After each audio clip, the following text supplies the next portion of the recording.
Hey, what's up, guys? Hartman here with Hoohames, doing the weekly show. Going over the rankings, looking ahead to week 12. Hoohames, how you doing tonight?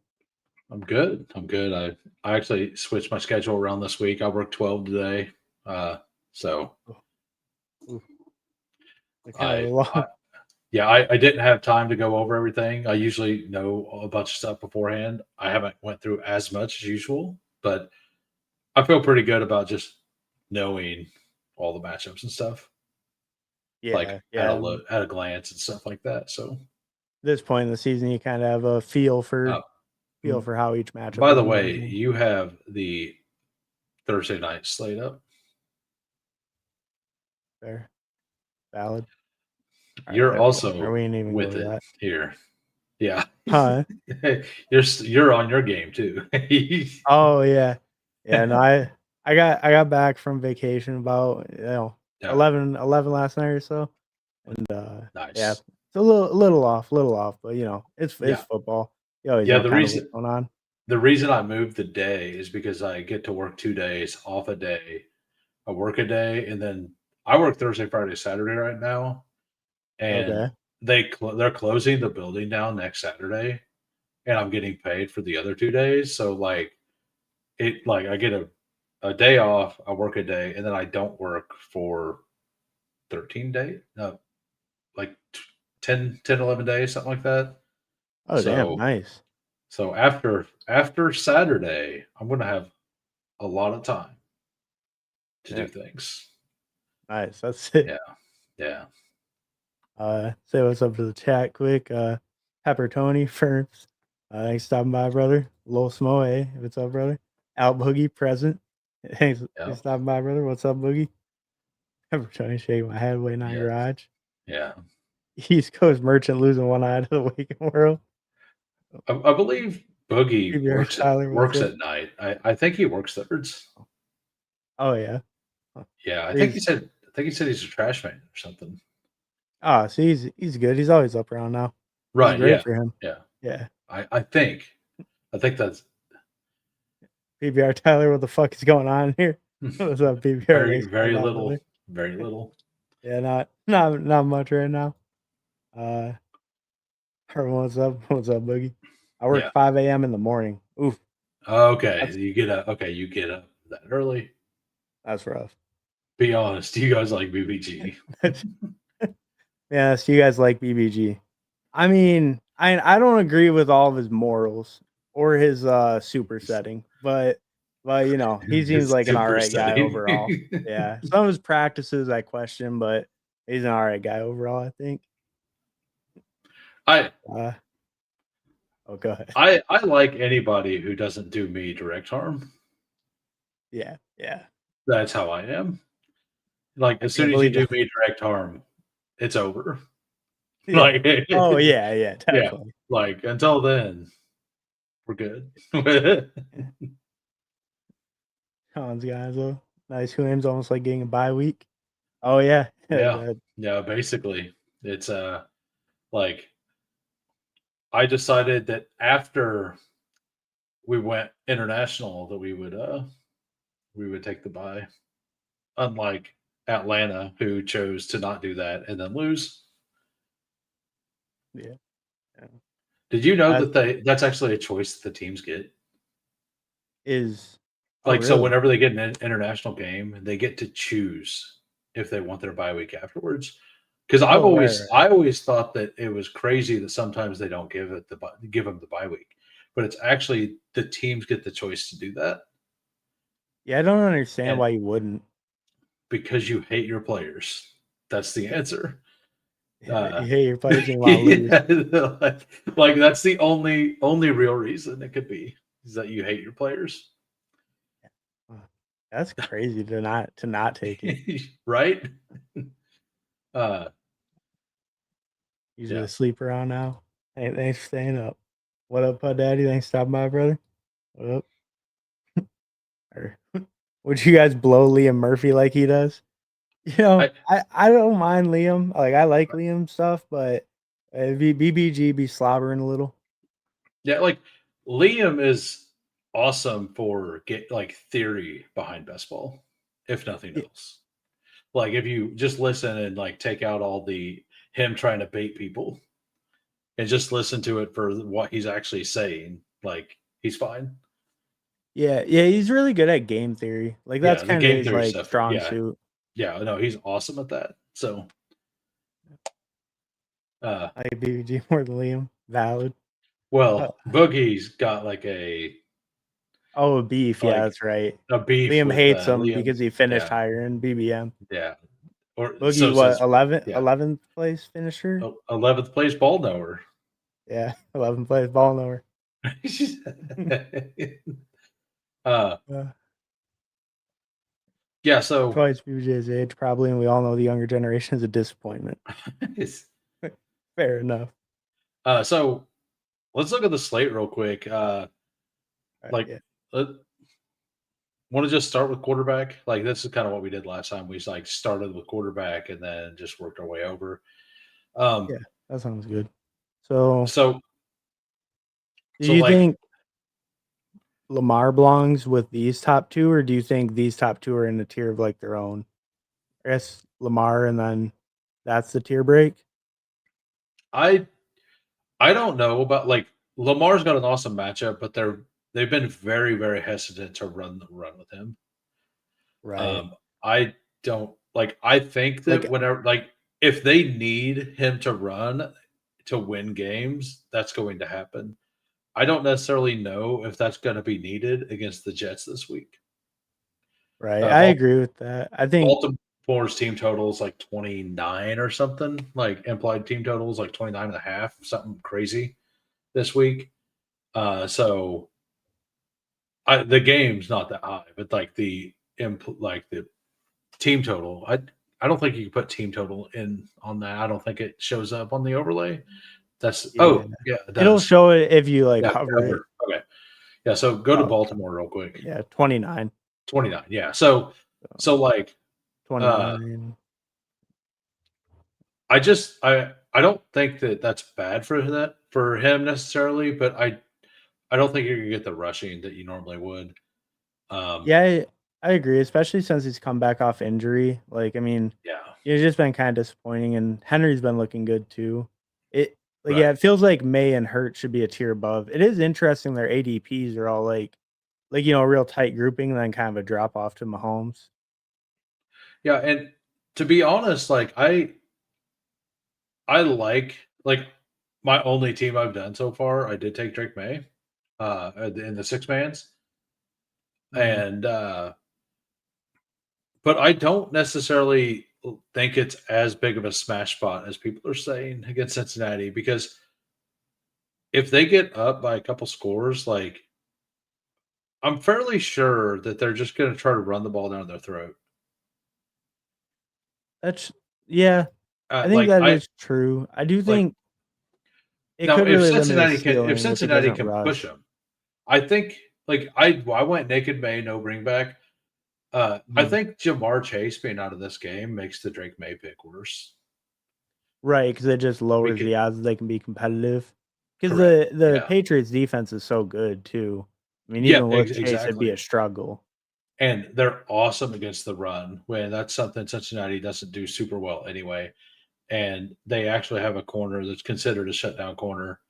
Uh, and now he can just get on the one guy. So Right.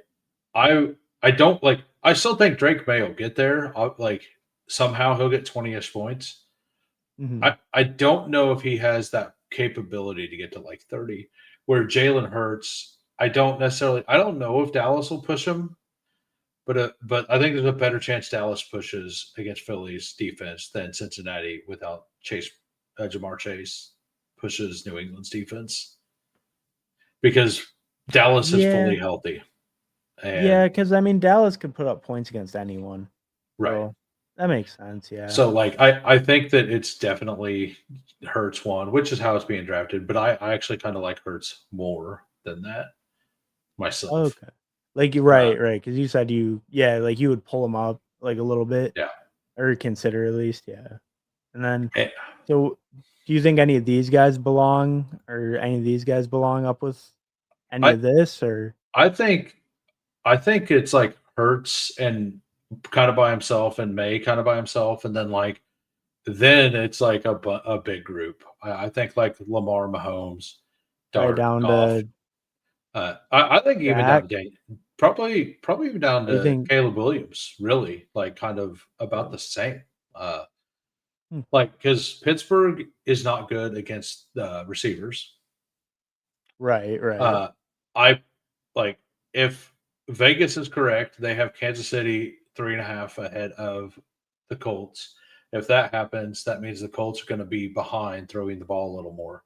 And the Colts actually are high in PROE anyway. So they want to pass the balls. So if they're behind, I think they're going to try to pass the ball even more. Yeah. Yeah, I mean, I that makes kind of sense. like Can't rely on Jonathan Taylor and I kind of like I haven't done it because I've only done the one team, but I'm definitely going to have like a Rasheed Rice with a Daniel Jones, Alec Pierce bring back. I Troy Franklin got behind our defense a couple times. Like Pat Bryant got behind the defense once, and so did Sutton. Uh, Alec Pierce can absolutely do that. Like, there's no doubt Alec Pierce can do that if all three of the Broncos guys can. And assuming they have enough time, like I think he's my favorite, like later quarterback, Daniel Jones, right now. yeah, Like I don't know if I can you definitely agree. I can definitely see it with the scoring potential of the offense. I think I don't know, I think Daniel Jones has had a hard time like hitting He, ceiling games, but I guess you don't like a 23 could be all you need. Like these 20 games, I mean that could be all you really need on a I, week. I, I feel yeah, like the it could. ceiling can be a little limited for him is but you're getting so Well, late, such a late guy, right? like Daniel Jones, like if he gets 23 points, like that's perfectly fine getting him near the last round, right? Right, as late as you go. You're just hoping that Jalen Hurts or Drake May doesn't go for 30, 35. Right, right, you Like, just need a non-slate breaker. yeah, or the Right. slate breaker was the pick you took in the first round versus like if they're Yeah, there is a chance to where like the second round pick is the slate breaker, right? And the quarterback is actually separate. Like Jalen Hurts separates by 10 points, but the other pick separated by 15 points or something, oh, right? right, right, I got you, Right. yeah. So like that's an out too. I mean, there's all kinds of outs all over the place, right? The game, it's a wild game. So uh but I kind of like the game script for Daniel Jones this week. Uh but Yeah, like I mean, the game should be pretty high scoring overall. I mean, the Colts offense has just been rolling, right? And yeah, the Chiefs should be able to step up to, like compete, keep them going. the fear of that game is honestly Kansas City not keeping up their side of it. Like Yeah, yeah, like, I'm kinda surprised to see them as the favorite. me too. Eh, I I I mean I'll tell you this. I pretty much bet KC. I bet the other team to cover against KC at home all the time. oh, yeah? Huh. Yeah. Yeah, Well, I don't know. I'm a homer when I just bet like that. I just bet on the Lions to win sometimes, well, it's straight up. KC was winning all the one score games all the Right, time. right, they always And close like we were finishes. always favored. And we were always favored by like more than 3 points, kind of like this game, even against good teams. So we would Mm, win, but we would never cover the spread. yeah, and Like block field goals or it wasn't like super often we covered the spread. But yeah, I kind of think that there's just a gigantic second tier. I don't see myself getting to a lot of Lamar if his ADP is going to be there personally, just because yeah. he hasn't ran the last couple weeks, right? Yeah, I think, like, I would actually, like, prefer Mahomes to Lamar, Too. and then And then I yeah, think like I might even like Goff more than Lamar. yeah, I kind of feel like the Lions are gonna like, I feel like Lamar, if he really is an 18, like, pick 18 ADP, I just have a really hard time seeing myself, like, getting any of them this week. Well, But, like yeah, like, if Goff we were against the doing Giants, that feels if we're like a doing great volume spot. or whatever, like yeah, you're going to take a few Lamar teams. Yeah, But yeah, of if course. you're just going to pick one or two dog bowls, like you can kind of pick and choose what you don't like, and that's kind of what I do.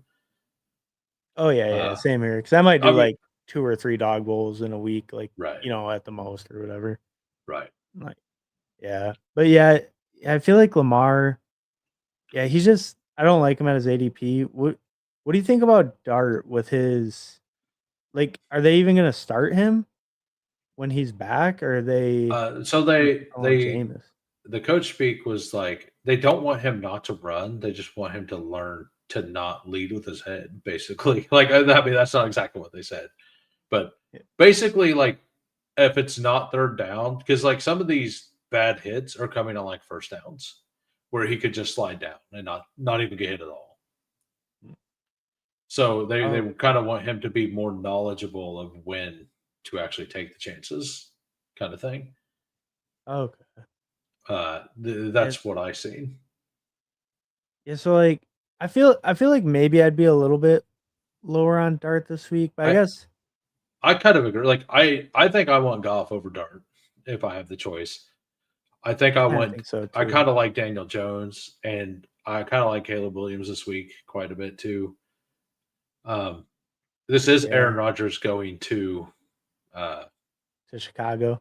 to Chicago because he owns the Bears, and Yeah. he's made it the point that he wants to play. Yeah, yeah, he really Like wants he's to like prove. he's like I don't want to get hit at all this season, but now that I got a fractured hand, but I get to go back home, let's play. Yeah. Uh, Yeah. Yeah, I mean, that could be a good, like, good like sneaky one, yeah, huh? like if I'm near in the last round, like he's just cooked the Bears for years. Yeah. Yeah, I think I can see it. I am a little So worried with his injury. I wish he was coming in, a little bit, like, less dinged up, but it's not yeah, is his non-throwing arm, it probably shouldn't be too big of a deal, like, I right. think he could be a good, like, yeah, like, mix in later. And then like Um, you think like Darnold? Brissett puts up 20 points every week. Oh, except for he didn't that one week. He had like Yeah, but, no, like, he is. I He's mean, gotten he's, about like, 20 every basically week. there Yeah. every week. Yeah. Darnold, like, how early does he get benched? You know, like, do are they up so Yeah. much that it doesn't matter? Uh, Yeah, and do like they just go super run heavy because they just yeah, Titans putting up no offense against them? I probably don't want Darnold unless I took Shaheed. Yeah, I could see that, like a late stacky build. Well, or Um, Barner, like last round Barner, Darnold. Like I think I'm less likely to want Darnold, like me myself, with JSN because I feel like if Darnold's going to hit, he's gonna hit multiple people for touchdowns, and it won't all just be JSN. Maybe yeah, that's wrong. Maybe that's wrong, but like if well JSN gets two, like you might need that. But well, and you'll be super unique too, because yeah, Darnold's, like, barely drafted, and you're pairing him with, like, I the way I less think often he's getting guy. drafted in 100% of these. Like look through the Oh, eight. Like look at this. Like because 1, 2, 3, 4, 5, 6, 7, 8, 9, 10, 11, 12. Yeah, so, I mean, and his ADP is and like 65, so I yeah 90%, I whatever. feel like down to Shuck, like, I don't think I want anything after Shuck at all. Like you don't want JJ Mhm. McCarthy, you don't want Shador, Well, uh, but no Jamar Chase, right? So probably not no Flacco. Chase versus New England. Like, I don't think that like maybe Rogers, I like that would be the scroll down if you're gonna scroll down at all.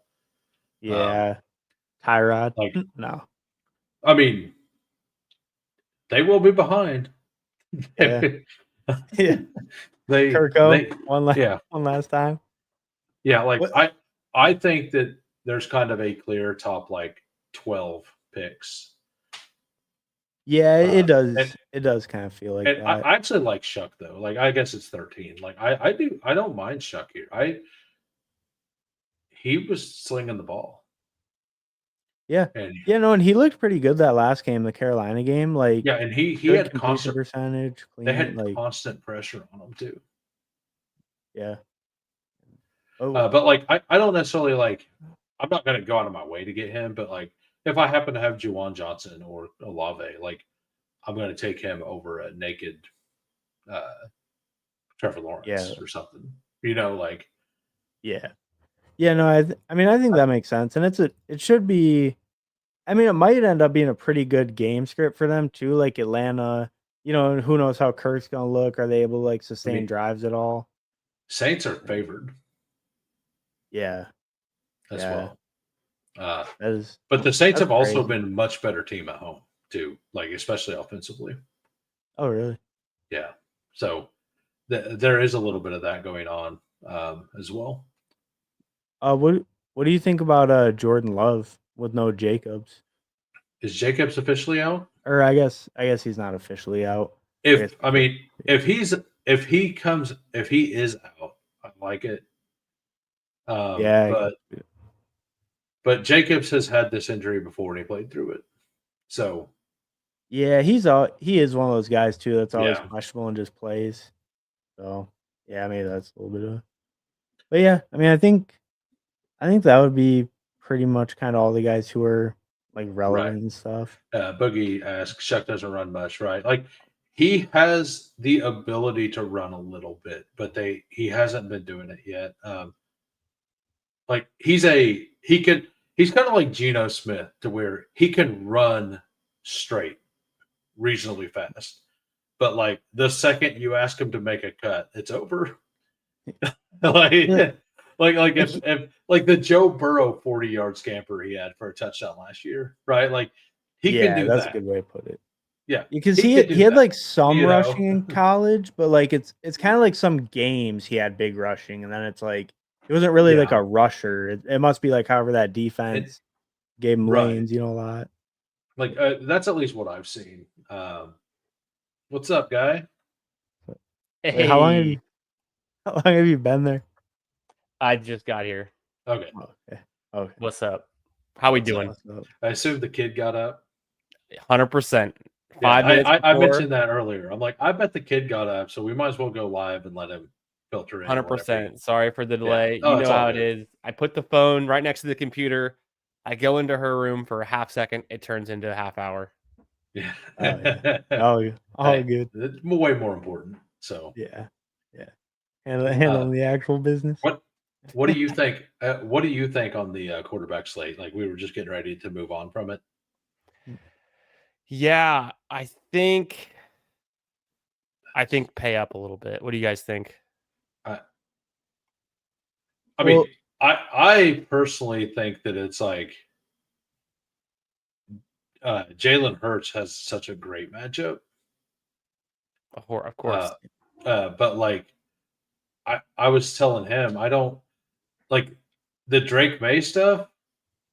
I don't know if Cincinnati can keep its side without Jamar Chase as much.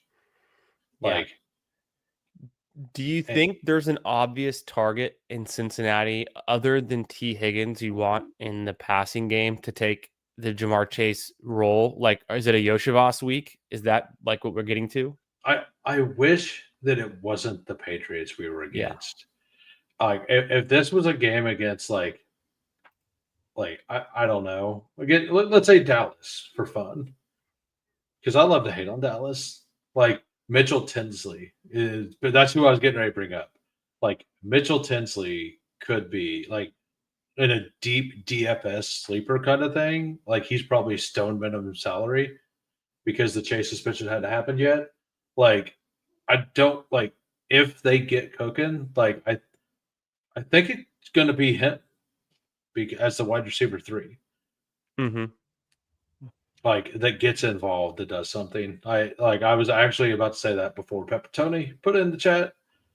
Um, yeah, so like I'm hoping for that. We know it's not Jermaine Burton, Not at all. right? Like that's the one thing we know. Uh, do you like Lamar versus the Jets? We basically agree that he's not been running enough to support that ADP. Yeah, I would if I'm gonna pay up, I'd go Hertz. In this Yeah. situation. I did that already in the only dog poll I've done this week. I might do 2 this week. I'm kind of feeling that. I honestly think Kirk Cousins could be in a smash spot. Really? Sure. I mean, Could be. Sure. like Kirk Mooney is going to be the only way to stack it, right? Because Kirk wasn't able to get Kyle Pitts going. Mm. And Kirk and Mooney, like Mooney had the 992 yards and a couple really big games last year with Kirk. I'm not really there, but I hope for it. Yeah. It would be fun because like it would help my Mooney. I have a lot Is of it Mooney. then? What about I guess the other play would be the Mason Rudolph at Chicago if we think Rodgers is not Shador. playing. I know it's not Shador. Not Shador, no. Like that's so, Against LV? like did you hear about the DFS? Like the how much do you think the Raiders defense is in DFS this week? Like it's the Raiders defense who've like been one of the lowest. well, They're against the Browns with 3,200. Shador, I don't know. Like, would that be? I don't know what, like 4,000. That would be 32. like it's 37, which Okay, 4,000 would be like the highest expensive. all year. Yeah, it'd be very expensive, right? Yeah, That's crazy. Yeah. They're like the It's top like- one. yeah, it's like 30. I think it was 37. I'll look it up to make Wow. sure. Usually the Broncos are like not even that, I feel like. Yeah, usually the top one's been like 3,800 this year. So Shadur's is that ass, huh? yeah, and like it, but like it's only Max Crosby, you know, like Raiders are 3,500, but Seahawks versus the Titans are 4,000. If that tells you anything, the Ravens fair. versus the Jets at okay, that doesn't matter for this, but it's just like that's how out Vegas is on Shador, right? Yeah. Sure. Yeah. I feel like at the same time, the Browns defense could be a decent play. Oh yeah, definitely. I mean the Raiders look pitiful. Myles Garrett's every just, week. The guy. He had four sacks in a game that they Insane. got smashed. You know, Logically, you got to chase that. I mean, it was actually a close game, but yeah, I'm kind of where Dirty is there. Who is Sean, by the way? That's Dirty P. But like, the Bengals are I don't, first down. I don't see how the Bengals with. I'm assuming they're going to put Gonzalez on Higgins, and like now it's Chase Brown who hasn't been that good this year versus one of the best run Ds in the league, and Noah Fant's not really a receiving guy. You know, like I don't see where the Bengals push him that much. So like I was really into Travion because of all this, but Ramondre may end up playing. And if Ramondre plays, like what do we see? Right. Yeah. Yeah, that's gonna be tough. Like either of them could be I mean, both of them could get 2 touchdowns. like they could just both dominate. Yeah. Yeah. Especially it feels like you'd still want to play it through Travion, right? Just because like the one touch ability, like it doesn't feel like they're probably gonna like just put him back on the bench, right? I mean, do you like to have fun? Yeah. You know, like yeah. And never believed in Ramondre. Why start now when you have a reason not to? Right. We have a question. Trade CeeDee Lamb for Chase. Lamb for Chase. Probably, yeah. No, I want Lamb. I want the offense that's better right now. So what's the deal with Joe Burr? Is he like coming back soon, or is that not really happening since they're not looking so today the ownership said Joe really wants he said, I think it was Joe really wants to come back. We will address that when it's time. Like he's doing everything he can to come back. So like it kind of sounds like he really wants to play this year, and the ownership, when it gets to the time to make that decision, they're going to actually discuss if he needs to come back or not. he was a full practice today. Like he practiced a little bit before too. Like I think that the Bengals historically make bad decisions all the time, and that they're going to continue to do that. Yeah. So that means Joe Burrow's back. If they have a 0.01% chance, they're going to go for it. They did it last year to watch the Chiefs let the Broncos into the playoffs, a division opponent. Yeah. Just let them walk right in and took away the Bengals' chance. Yeah, it was hilarious because of the discourse between KC and the Bengals, and that was actually a narrative that happened. But I mean, like as KC, like why would you start your players and get them hurt? Either way, like it's pretty defensible. But I personally want Lamb over Chase right now. Missing this week also hurts. There's only so many weeks left, and every week counts. Yeah. So Yeah. I factor that in a little bit. And he did also say may need win this week to clinch bye week playoffs. So in that case, it probably is Lamb. Yeah, I would definitely keep Lamb. The other thing I was going to point to was like the playoff schedule weeks, 15, Lamb, 16, and 17 for wide receivers. I think between Dallas and the Bengals is kind of tough. Their best matchup would be Baltimore, but then they go Miami, which is, I guess, fine. Arizona, not the best. And then for Dallas, they have Minnesota, which is fine. Chargers, which is tough. But then Washington, I think it's slightly better. Yeah. Emo Cowboy, howdy fellas. What's up, Emo Cowboy? Bye, brother. What up, brother? Yeah. So, even if the Bengals are completely out of the playoffs, if Joe Burrow wants to play, I don't think they're gonna not make him not play.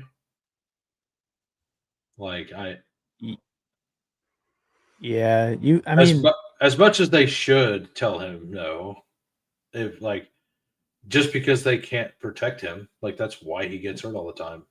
Yeah. If it wasn't the Bengals, they would definitely bench him, but the Bengals have the chance to actually bring him back. Yeah. I do feel bad for Bengals fans. Yeah. I mean, they went to the Super Bowl a couple years ago. Yeah. So guys, I need a flex for this week. Full PPR. Pierce, Marks, Benson, Pearsall. Candyman, what do you think? I was just thinking about that, and I was to me it's clearly between Alec Pierce and Woody Marks, but then I'm just trying to dive in a little bit on, would I start Alec Pierce over Marks? Probably not. I want to roll with Marks, roll with the opportunity. It's a good matchup against Buffalo. It's the Thursday night game. It's tomorrow night, so you got to figure that out early. But the matchup for Alec Pearson this week, I think against Kansas City is a little bit on the tough side, obviously, and so I just lean Woody Marks, and then I'm Pierce. Benson up in the air. Is he actually playing this week? Don't know. Is he splitting with Bam Knight? What's going on? And then Pearsall. Come on. You were out on Pearsall the whole time, but for me, the answer is Woody Marks. Yeah. The Buffalo just allowed Sean Tucker to have 100 yards, 3 touchdowns. Exactly. Did we get the swap, or did you do something else? Luckily, it did not matter because the rest of the team scored a combined 30 points, but we did not get Sean Tucker. Nice. Yeah. Both teams, we took Chase in one of them, and Jacobson. We had Aaron Rodgers. Yeah, we had Chase. We had a tough week. Yeah. Well, the win stuff wasn't coming out at that point either. But I actually love the Alec Pierce matchup this week. I think he gets deep. Yeah, Troy Franklin, Pat Bryant, and Cortland Sutton all got deep on Kansas City. Bo Nix barely missed 3 of those throws, and he hit 2, or he barely missed 2 of them that would have been touchdowns, and he completed 2 that became really long gains. Alec Pierce is better than all 3 of those at deep balls. I think that if those 3 Broncos can do it, I think Alec Pierce can absolutely do it, and they have more firepower to actually lure the defense in other ways, right? So like I feel pretty confident that like I'm betting Alec Pierce longest reception this week for sure. Yeah, and I'm also a Marks first, and then Yeah. Pierce would probably be my second. If Yeah. you really want to believe, you could throw in Pearsall, but maybe if you think you got enough of an edge to take a zero, possibly. He was full practice today. Oh, Joe Burr. Yeah. If Bengals lose this weekend, are they out of the playoffs? Like realistically, probably. Right? I mean, they have what, 4 wins? That Yeah. yeah. Right. So I mean, like it actually not matters. mathematically. I mean, if the Jets can if the Jets and the Bears both upset the divisional opponents, like they still have a chance of the division, kind of thing. You know, like if the absolute wildest thing happens, they could still compete for the division, like in a reasonable way. Yeah, that is true. They need the Ravens to really fall, I guess, and the Steelers. I mean, the mean, Steelers the haven't been looking great. Ravens are 500, right? And the Steelers are like one game ahead of 500. If they Yeah, both lose and the Bengals win, the Bengals are what, one game under 500, so 2 games out. Like if no, but, I but actually that, the Bengals are I 3 think. and 7. Oh, okay, yeah, they're done. Yeah, I thought they were better. I thought they were 4 and 6. Okay, Yeah, I mean, yeah, like if he came back and they like won out, but they'd probably have to like win out damn near. I would trade and for Nate there. Oh, yeah, Like or London might be done for the season. Oh, I heard really? someone else say that, and I also heard some things that it might be just a week, but it's just so late in the season that I can't wait to find out. Well, yeah, like by might be done for the season. It's one of those. What are they playing for? Other than to make the Rams have a worse draft pick because they traded their first rounder away. Like, I mean, but Why that risk still your hurts them in the superstar second receiver? round, right? You know, so I think you just want Nico, and I'm kind of curious. I know that they said that Stroud didn't do the concussion protocol thing. It is a short week on the second week. I wonder how much of that, like Davis Mills has played reasonably well. I don't think Nico or Stroud would have been cleared either way, but I kind of think it's a blessing for Nico and Jaden Higgins that you get one more week with Davis Mills. Yeah, I mean Nico's been looking pretty good with Davis Mills. Yeah, so. and hopefully Stroud can learn from that. Because I mean Stroud's a better quarterback, No doubt. but like Stroud just loves to run backwards and take long sacks. Mm. And that's like the one thing Davis Mills isn't doing. Like when he takes sacks, he's like just falling down in the pocket. And he's not getting like 8-yard, 9-yard sacks. It's like 4-yard sacks, and they're able to build out of it. He's looking for Nico. Yep, because he's looking for Nico. Yep. Paulino, what's up? Nice talking What's about up? brother. Quotes from Vrabel today have me more bullish on Hendo. I thought he'd be more great. Ramondre is back. He said the split is something they're going to work through. Maybe hopium on my part. Yeah, I mean, I think it'll be a hot hand thing. Yeah, and like at least Trevion has a role now. At least that's. Yeah. I mean, they can't run. They can't have Travion out there at 30% snaps after these last 2 weeks. Exactly. Yeah. Like it's so 50. Like security now. I feel like it's 50-50 minimum. Hopefully, I hope. And the Patriots, they play games. They play too much. Yeah. I'm actually on Juwan for that. You stream it. Oh, okay. Juwan over Pitts. Yeah, Juwan over Pitts as well. Streaming tight end. Oh, Gadsden is on bye. Have Barner, but Fannin, Loveland, Taylor are all on waivers. Harold Fannin has a quarterback named Shedeur Sanders. You can play that game if you want. I am not. Mason Taylor did have one really good week with Tyrod already, but I think it's a Barner week. Like, I just kind of feel he's been Barner catching touchdowns, right? Is it? Am I been looking at someone else? I was looking at someone else recently. Where's that Barner still getting touchdowns? Barner's getting usage. Like I think he had a bunch of receptions last week. Yeah, last week he had 11 targets, 10 Yeah. catches, 70 Yeah. yards. No Okay, touchdowns. so it wasn't a touchdown. It was just a lot of And use. he does the tush push stuff. So like if they get close, they're going to run him in for a touchdown. They've done it already this year. I don't see them doing Darnold anymore to do that. Not that Darnold can't, like on a quick snap scenario, but if they're going to run the 1 yard thing, it's him. So like they are using him a lot. You know what I was just thinking of? It wasn't Barner. It was Colby Parkinson. He's had, I think, 2 or 3 touchdowns. I think just two touchdowns in the last 3 weeks, and not a lot of yardage, not a lot of usage, but actually playing a decent amount of snaps. I think Colby Parkinson is like super deep. Like, didn't Higbee just go to IR as well? So this is another scroll the F down tight end that is going probably overlooked. That is actually decent. Davis Allen, I think, is the one that's caught the touchdowns. I think, all 3 of them got a touchdown that 1 week, I think. Yeah, one week, all 3 of them. Yeah. And then the next week, one of them caught one. I feel like Parkinson's had some like just really big catches, right? And some touchdown. Yeah, last 2 weeks he's had a touchdown. Parkinson. Right. So the reason I'm Juwan over Kyle Pitts is because Kyle Pitts and Kirk Cousins never got a connection last year. Really. I don't. It was London and Mooney, right? It was London and Mooney. Yeah, it was London and Mooney. Like I think that Penix and Pitts had a reasonable connection, but I do think they're deploying Pitts in a better way this year. But Juwan, like we've already seen a really big game from Shuck and Juwan, and they traded away Shaheed, so it's just those 2 guys. It's just Juwan Johnson and Olave, and I mean they just released Brandon Cooks as well, right?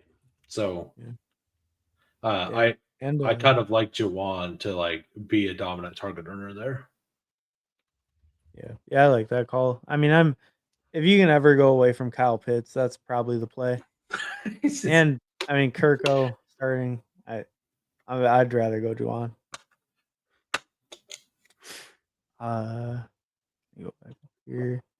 Oh yeah, so I guess Barner. We're leaning. Like I think. I mean, Gadsden. Yeah, so Barner. Yeah, I think he just needs a bye week. I think I just keep Barner for the bye week thing.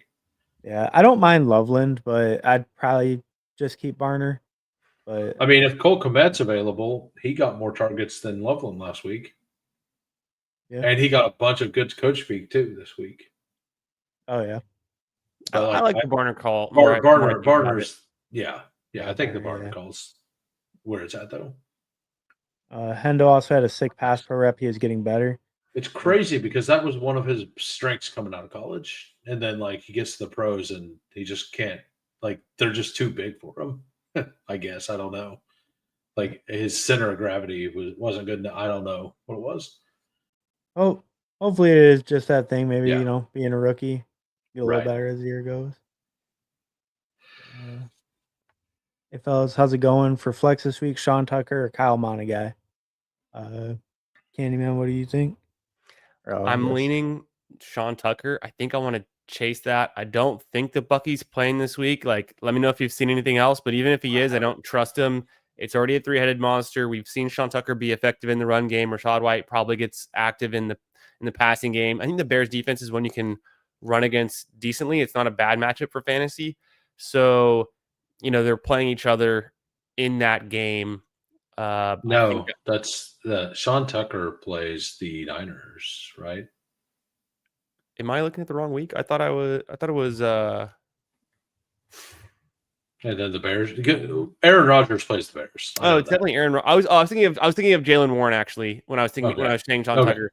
So scratch that. It's actually the Saints and the Falcons. No, wrong matchup again. The Rams and the Bucks. I'm scrolling through my list. We got there. We finally got there. I guess the Rams are a tough matchup. At the end of the day, But then also the It's the Bears Rams against and Pitt's Bucks. not the best matchup either. So I just go Sean Tucker, hot hand. Yeah, I agree. Sean Tucker, hot hand. And Kyle Monagai Yeah. looks like he's kind of getting phased out. If Bucky's playing, you might have to go with Monagai though.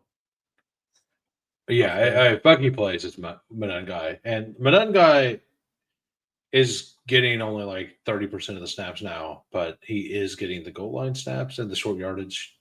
So So you could hit for a touchdown or like something, kind he of could save the he could week. he could easily have a Tyler Algier 4-carry 8-point week,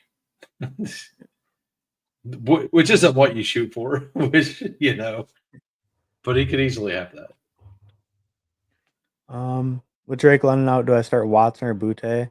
I actually really like Watson this week. I'd Watson. than him. Watson. Yeah. Flex Bucky if playing Shakir, BTJ, or Warren. I mean, I assume that's Jalen Warren, not Tyler. If it's Tyler, it's absolutely Tyler. If it's Jalen, if he's healthy, I like Jalen a lot this week. Yeah, I agree. I would be Jalen Warren then. I'd probably be Bucky if he played. No, I'd probably be Warren first. I Then would Bucky. still like they Matchup. play the Rams, right? Yeah, the matchup. The Rams have only allowed one rushing touchdown all year. Yeah, so probably Warren and then Bucky if both Yeah. play. Yeah, I think Warren's right. kind of where I'm leaning there. I hate it because I really want Bucky to do something. A little too late. Unless he is the RB 1 to 5 any of these last weeks, it's just hard for him. It's hard to. Well, last week, whenever they opened up the practice window, the coach said he has to be able to take a hit. So if he does play this week, I don't think he's going to get a full workload as well. Oh yeah, probably not. I mean, so I do think that especially with the emergence of Sean Tucker last week, I do think that if Bucky plays, I don't think it'll be like the 65-70% that he was getting before, like early in the season before he had the injury, which isn't the injury he's recovering from. Right. Yeah, I totally agree with what you're saying. I think the upside it is that he could be hyper efficient and get touchdowns and have the high value touches, but he's not going to. I don't think he eclipses 50% of the snaps the rest of the season, even if he's healthy, unless he comes back and totally surprises. But you'll know it in a week, and then you'll have to try to trust that. But I just need to see it first. And if he was to come back, if it wasn't against the Rams, who've only allowed one rushing touchdown all year, I would be more into it as well. Yeah. Rams but limited snaps and the best run defense versus touchdowns. So it feels very thin for Bucky if he does play this week to me. Yeah, no, I mean that all makes sense. And there's just no way they're gonna give him over 50% his first week back. Yeah, even if they do it soon, they'll ramp him a little. Yeah. Did you? All right. Random question for you, unrelated to this, but in your StreamYard, did you add portrait mode somehow on the side? Yep. It's like an update they did that you can. It's like whatever the user is using it just gives them the. I have no idea how to get rid of it. It's like an option before. It's called the Mars mode or something like that. Right. Yeah. Yeah. It made me select. I just said, okay. I was curious. Nobody else sees that. So. Yeah. It does look weird. Yeah. It popped up on the side. It popped up in the middle of the stream too. So that's why I was confused. Oh yeah, that was me. Yeah. Yeah, that was me. Well, I saw the option, I read through it, and I'm like, why would I play it in the long way? Why would I play this in the long way? That's kids these days on their cell phones. Yeah. How y'all feel about Jaden Higgins? He a stash? Absolutely.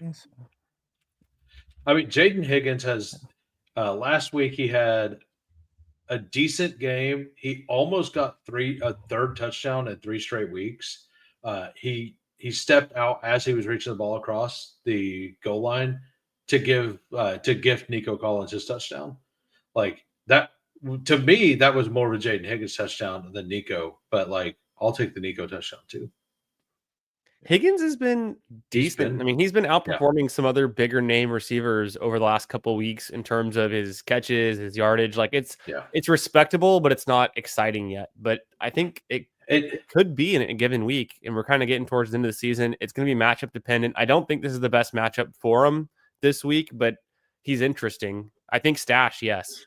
it Yeah. looks really good for best ball playoff stuff if you're doing best ball. Like it gives you some hope if you have Higgins.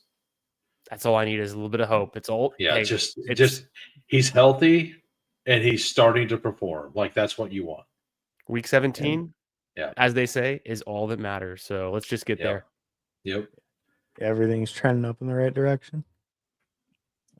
Neil right. Orfield split my stream into 2 videos. I was very confused. What's up, Neil? Thanks for stopping by, bro.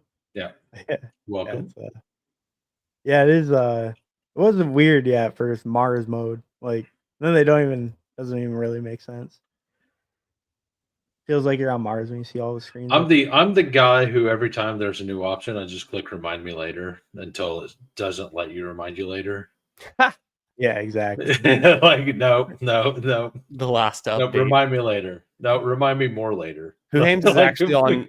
He's actually on Windows 10 right now. I And, still am. I haven't upgraded. Yeah, I might be too. I was I'm the same. like I'm the same. literally until a year and a half ago, I still had which one was it? Windows 7. Till 2 years ago.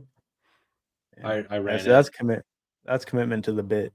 Well, it's because the further on you get into Windows, the more operating system that they use, and the less useful it is for me specifically. Yeah, So, Yeah, they it stopped is slow. support for Windows 10 in the last. Yeah. I think it was the last couple months. Yeah. I mean, I keep getting an update on it. But eventually Yeah. the day will come. Eventually, it'll restart itself, and AI will take over, and I won't be able to stream anymore. I own Drake May. Someone dropped Sam Darnold. Should I pick up Sam to stash for May's bye week?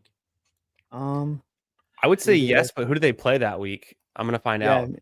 They play the Atlanta Falcons because I just looked it up.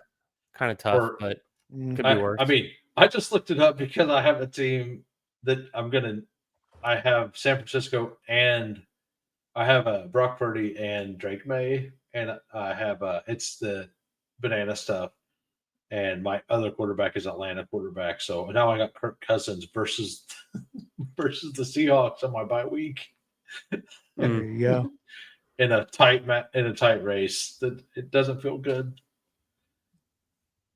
I think with Darnold, like, if he's the best available, like, he definitely is a good stash for that, but it is kind of a tough matchup. So it just depends who's on your wire, but he's definitely a good, like, reasonable guy to pick up for that. He's probably one of the better guys. If they sit Drake London a couple weeks, which we don't know if that's going to happen or not, but it would make sense for them to do that. Does the team's only got 3 wins? I don't know how much the team really stays in it. Yeah. Oh yeah. As well. Yeah. Especially against that defense. Like that defense is insane in Seattle. Yeah. QBs with futures play afraid for their futures. QBs without futures play loose and chuck it. True. Facts. Yeah, I'm not bad. That comment was referencing Stroud versus Mills or Wentz versus. Oh, okay, yeah. Yeah, that makes sense. QBs with future play afraid, without a future, just chuck it. Yeah. Okay, that's useful, Neil. In the studio, when you're setting up, you can go back and choose just horizontal instead of both. Took me a minute to find. Yeah, actually, that's what I did. I said horizontal only, I believe. That's what I did on mine too. Yeah. You want Joe Burrow versus the Bills or not? Yeah, I just didn't really get it. So like, yeah, but I mean, well, like, so no idea what I'm doing. Whenever I started on the other one, that we used before, StreamYard. Was it OBS? Yeah, the Stream Labs is what I use or something, which is Oh, basically right. OBS, right? You could actually set up 2 different windows, and it did the same broadcast like this, but it actually turned it like you could format it to where it was just sideways. So it actually, when they looked at it, they held it like this, and it looked normal. Hmm. Uh, which is weird because you would think it would do that here, but it doesn't. It just puts all of our faces on top of each other. Yeah. This is just the first edition. This is Gen 1. Wait till Gen 2 comes out. Yeah. They're just getting this new tech. Gen 1 will have a highlighted box around our face. You want Joe Burrow versus the Bills, or 9 has a good matchup week 14? Is that JJ McCarthy? Is that who's 9? Yeah, 9 JJ McCarthy. Okay. Yeah, you don't know 9? I mean, I don't really think he deserves a nickname of any type. But... It's his nickname to himself. Oh, fair enough. Which is his number. Which is also his number. Well, yeah, no, I knew it was his number. Yeah. But like, yeah. I mean, like, I don't know. It's just it's not even like it's like AR-15 or something is like a nickname or something, you know? Yeah, but like that one makes sense. AD5. Well, that one makes sense because like that is an assault rifle. Right? Yeah, but like JD5. Like, I don't know. That sounds better. Like, you don't just call him 5. You know what I mean? Hartman, you and I were talking about that a while ago. We're just trying to name all the quarterbacks with nicknames because we were talking about Josh Allen, and it's like actually there weren't really that many, and there weren't that many good ones either. It's like among the QB nicknames. Yeah, I guess you got to give it to them. They're working out here trying to make it. Trying to make it with the let's be honest. The nickname of Hoohames is pretty lame too. Yeah. No, like I mean, I know people say it, but like it's pretty lame in my opinion. Do they call Lamar? What's it like? Action Jackson's that? Do they call him that? That one's actually one of the better ones.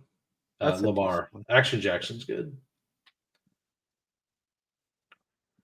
Pepperoni calls Davis Mills the giraffe. So yeah, that one picture from like 4 seasons ago never does him any favors, but no, it doesn't. Well, yeah. All right, so let's move on to running back. We've been just kind of chilling. Yeah. So I think I agree that Jamar or Jahmyr Gibbs should be over Jonathan Taylor this week. It does feel like, and it feels really bad to not have JT1, but it also feels like that's my Alec Pierce play is I kind of think they're going to sell out to stop Jonathan Taylor. We've seen this in the Super Bowl with Saquon Barkley. Kansas City did everything they could to stop him. If like Saquon still had 84 and a touchdown or something, which isn't a bad week, but that's not running back 1 week on a slate, right? Right. Yeah. I mean, so like if they do sell out and it does go to like that, and this Jonathan Taylor season is similar to that season, right? And that's kind of why I like, and what happened in that game, we got absolutely cooked on the back end because we sold everything out to stop the run. Yeah, I mean, that's how I see the game playing out. I don't know that it will be that, and JT could just get cooking. Like it's happened every week, right? Like it just happened every week. But yeah, I think it's almost like Gibbs is getting a lot more involvement in the pass game too lately, and they're like implied totals so much higher, right? Right. I mean, 30 and versus 23. Dan Campbell's been calling plays. Since Dan Campbell's been calling plays, Amon-Ra has not been as involved. That doesn't like really mean anything because like I really think he just wants to get him into better rhythm. Mm-hmm. And like Gibbs' target rates have been like way up the past couple weeks. So I do think that it should be Jahmyr Gibbs at number 1 there over JT, and I think JT should be 2. Go ahead. What did you say, Candyman? you think it's because it's matchup driven, or because that to me, it's to not take JT. I mean, this is almost like that's almost like I sacrilegious in the year 2025. JT is him. I just think that Kansas City's going to do everything they can to stop it. Like I know a lot of teams have done that, but KC's defense is actually really good as well. Like we're top 10 in I think almost every category. We're not like elite, but we're really good. Yeah. So you just have a favor and they Gibbs in this matchup, and it's a smash spot. And yeah, it seems like I think what you're like talking about, like Montgomery can get involved some weeks, but it hasn't been the case. It hasn't been too detrimental to Gibbs' output recently either. Yeah. So like Kansas City against I have the wrong thing up. So they're 27th best against the okay. So New England, Detroit, Rams, Jaguars, Browns are the only teams better than Kansas City against fantasy points per game. And if they want to absolutely stop like they tried with Saquon, like I just think that that's going to be the path forward with teams that have the ability to possibly stop it, that they just make Daniel Jones beat you. And if Daniel Jones beats you, you lose. Yeah. Yeah, no, I mean, I could definitely see that being their game plan too. I also, the thing with Gibbs is like, I just feel like the Lions are going to try to do kind of what they did to Washington, where even if they have the lead, they're going to be trying to pour it on, just like keep giving Gibbs the ball. They just lost Jared Goff's back in a dome for the rest of the season. I do agree though with the idea. I mean, it's really hard if Jonathan Taylor's there to not click Jonathan Taylor.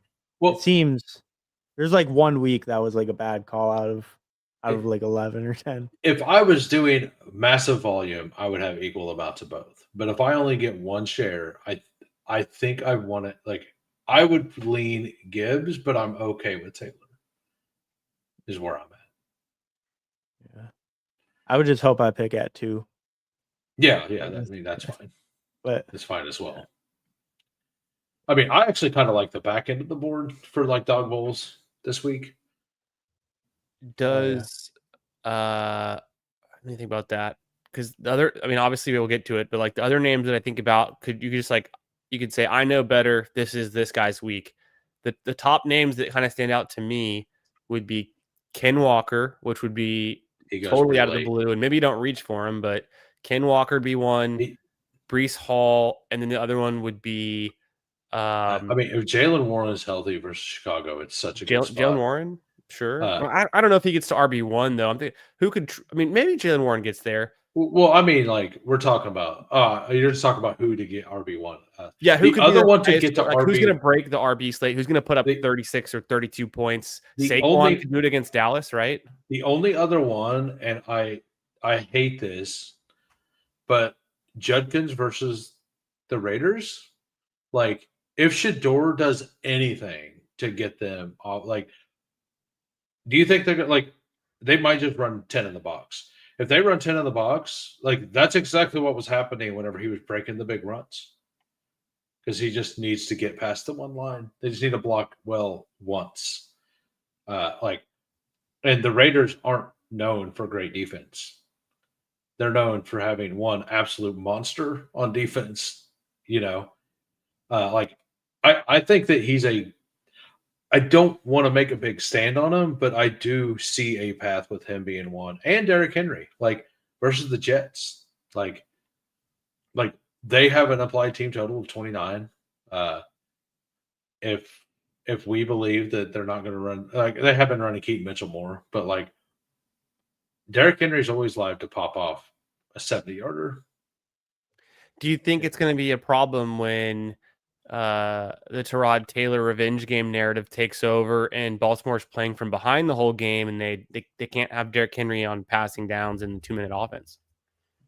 Derrick Henry caught 2 passes last week. Didn't you hear? I think he did. Let me double check. 100% increase for his typical. Yeah. They're using them differently now. Yeah, I think I'm with that on the Derrick Henry's one I like a lot this week. Yeah. Like, I mean, they're just gonna crush the Jets, especially with I mean, feels like it's just gonna be a beatdown. Like I would even consider him over Saquon. I mean, but Dallas's defense is so bad. I mean, well, Like, Dallas just added all that like stuff just to stop the run. Yeah. yeah, And right. and Saquon didn't really get cooking. Or not Saquon, what Monday night. Why am I blanking? Oh, Monday night. You mean Genty, Yeah, Oh, yeah, but I mean, I guess that doesn't count. Never the mind. future Saquon? Yeah, that doesn't count. Yeah, the future Saquon will like he's the next 6'7". Philadelphia running back to run for 2,000 yards. What? He's So I like I do, the more I think about it, I do like the Derrick Henry call. yeah. Is there any love this week then I mean, for a guy like well, okay, I'm I actually love Travion. If we know that Ramondre is going to be limited, but we don't know that, right? But like if we get 70% snaps for Travion against Cincinnati, sign me up. couldn't this just be a Bijan week? I mean, it could be. Although it was a couple weeks ago they played him, and didn't they kind of just shut him out? But with that being said, Carolina did the same thing to him with the first time they played, and then Bijan just completely smashed him. To me, maybe it's just some Oh, no, recency they haven't bias, played but it yet. feels like the Algier love is kind of at it's starting to peak a little bit, and I wonder if we just the obvious answer to that is to like lean back into Robinson. I mean, that happened last week, and Algier still got a touchdown. But yeah, like it could. I mean, it could always be Bijan week. It doesn't matter. Like the top few picks are pretty much matchup proof. Like if they get going, the Saquon is a little less because of the Lane Johnson injury. That does scare me off a little bit. It gets to improve defensive line on Dallas. I definitely want one of the top three though. Like, and then after that, I think that like there's an argument between Saquon, Henry, Henderson, and No I feel love fine for Javonte this week. Where's he been going in the drafts you've seen? He went in the 5th round of the Wildcat I done That's kind of crazy to me. against the Eagles. Yeah, I mean it's the Eagles, but he's still getting all the touches, right? Yeah. Yeah, it's just a tough matchup. Yeah. I mean, I guess though when you look at it, like he's RB number. I mean, he's RB number 9. Is that? Yeah. 2, 3, 4, 5, or 8? I've only done the one dog bowl, and Javonte did not make it back to me. I picked at 9, and I took Travion before we were positive. Like it was on Monday night, or Tuesday morning. But it took Travion and then Jalen Hurts, and then on the way back, he didn't make it back. So, which I wouldn't expect him to. He shouldn't. Like I do think in dog bowl, it's a lot more like I'm much more willing to take him when you need 2 running backs there, or you probably take 2 running backs. Yeah. What do you think about ETN versus Arizona though? Like, what about Tootin versus Arizona? We're talking. He's got the Q tag, right? Yeah, he came He's out of been the having game the with Q that, tag. right? Yeah, I don't think he'll like miss. Yeah, I don't. Well, because I think he had a Q tag last week, right? I don't remember it going into the game, but it definitely something happened during the game. Well, he got banged up, but it looked like he could have came back in, but they were up by I think it was 28-6 at that point, and they just let him sit out the rest of the game. Because why? It's kind of what it felt like. So I don't really think it's one that matters. I would love that as a last pick, honestly. Sure. Yeah, as the RB2. I mean, Tootin. Yeah, had a decent look yards. at scroll down a little bit, and look at all the ones that you could take at the end of the draft. because like there's him. Kamara is interesting as well. Tyrone Tracy is probably a fantastic pick. Like, because Tracy, like, Yeah, his workload's been pretty good. 14, 19, and some they, receptions. He's draftable. yeah, like he's draft like if you have an Amon Ra team, like I really like it, or a Jameson Williams team, I really like it, because he's getting everything from the 20 to the 10. Singletary just gets the goal line stuff, but Tracy has the ability to break big runs. So, like, if he houses something like that, like that's like a 22, 23 point game in your last round. Like that is very easy to see. Yeah, no, They're he gonna was be 41, behind. He's 18, gonna have the 16. game script stuff. Like like he's gonna get a lot of free targets probably. Um, Yeah, no, he feels like a good one down here. I mean, I guess like you could even lean towards like and Charbonnet or no, probably not. His what ceiling's probably too low. I mean, and Ramondre. like you could always take Gainwell, and then Oof.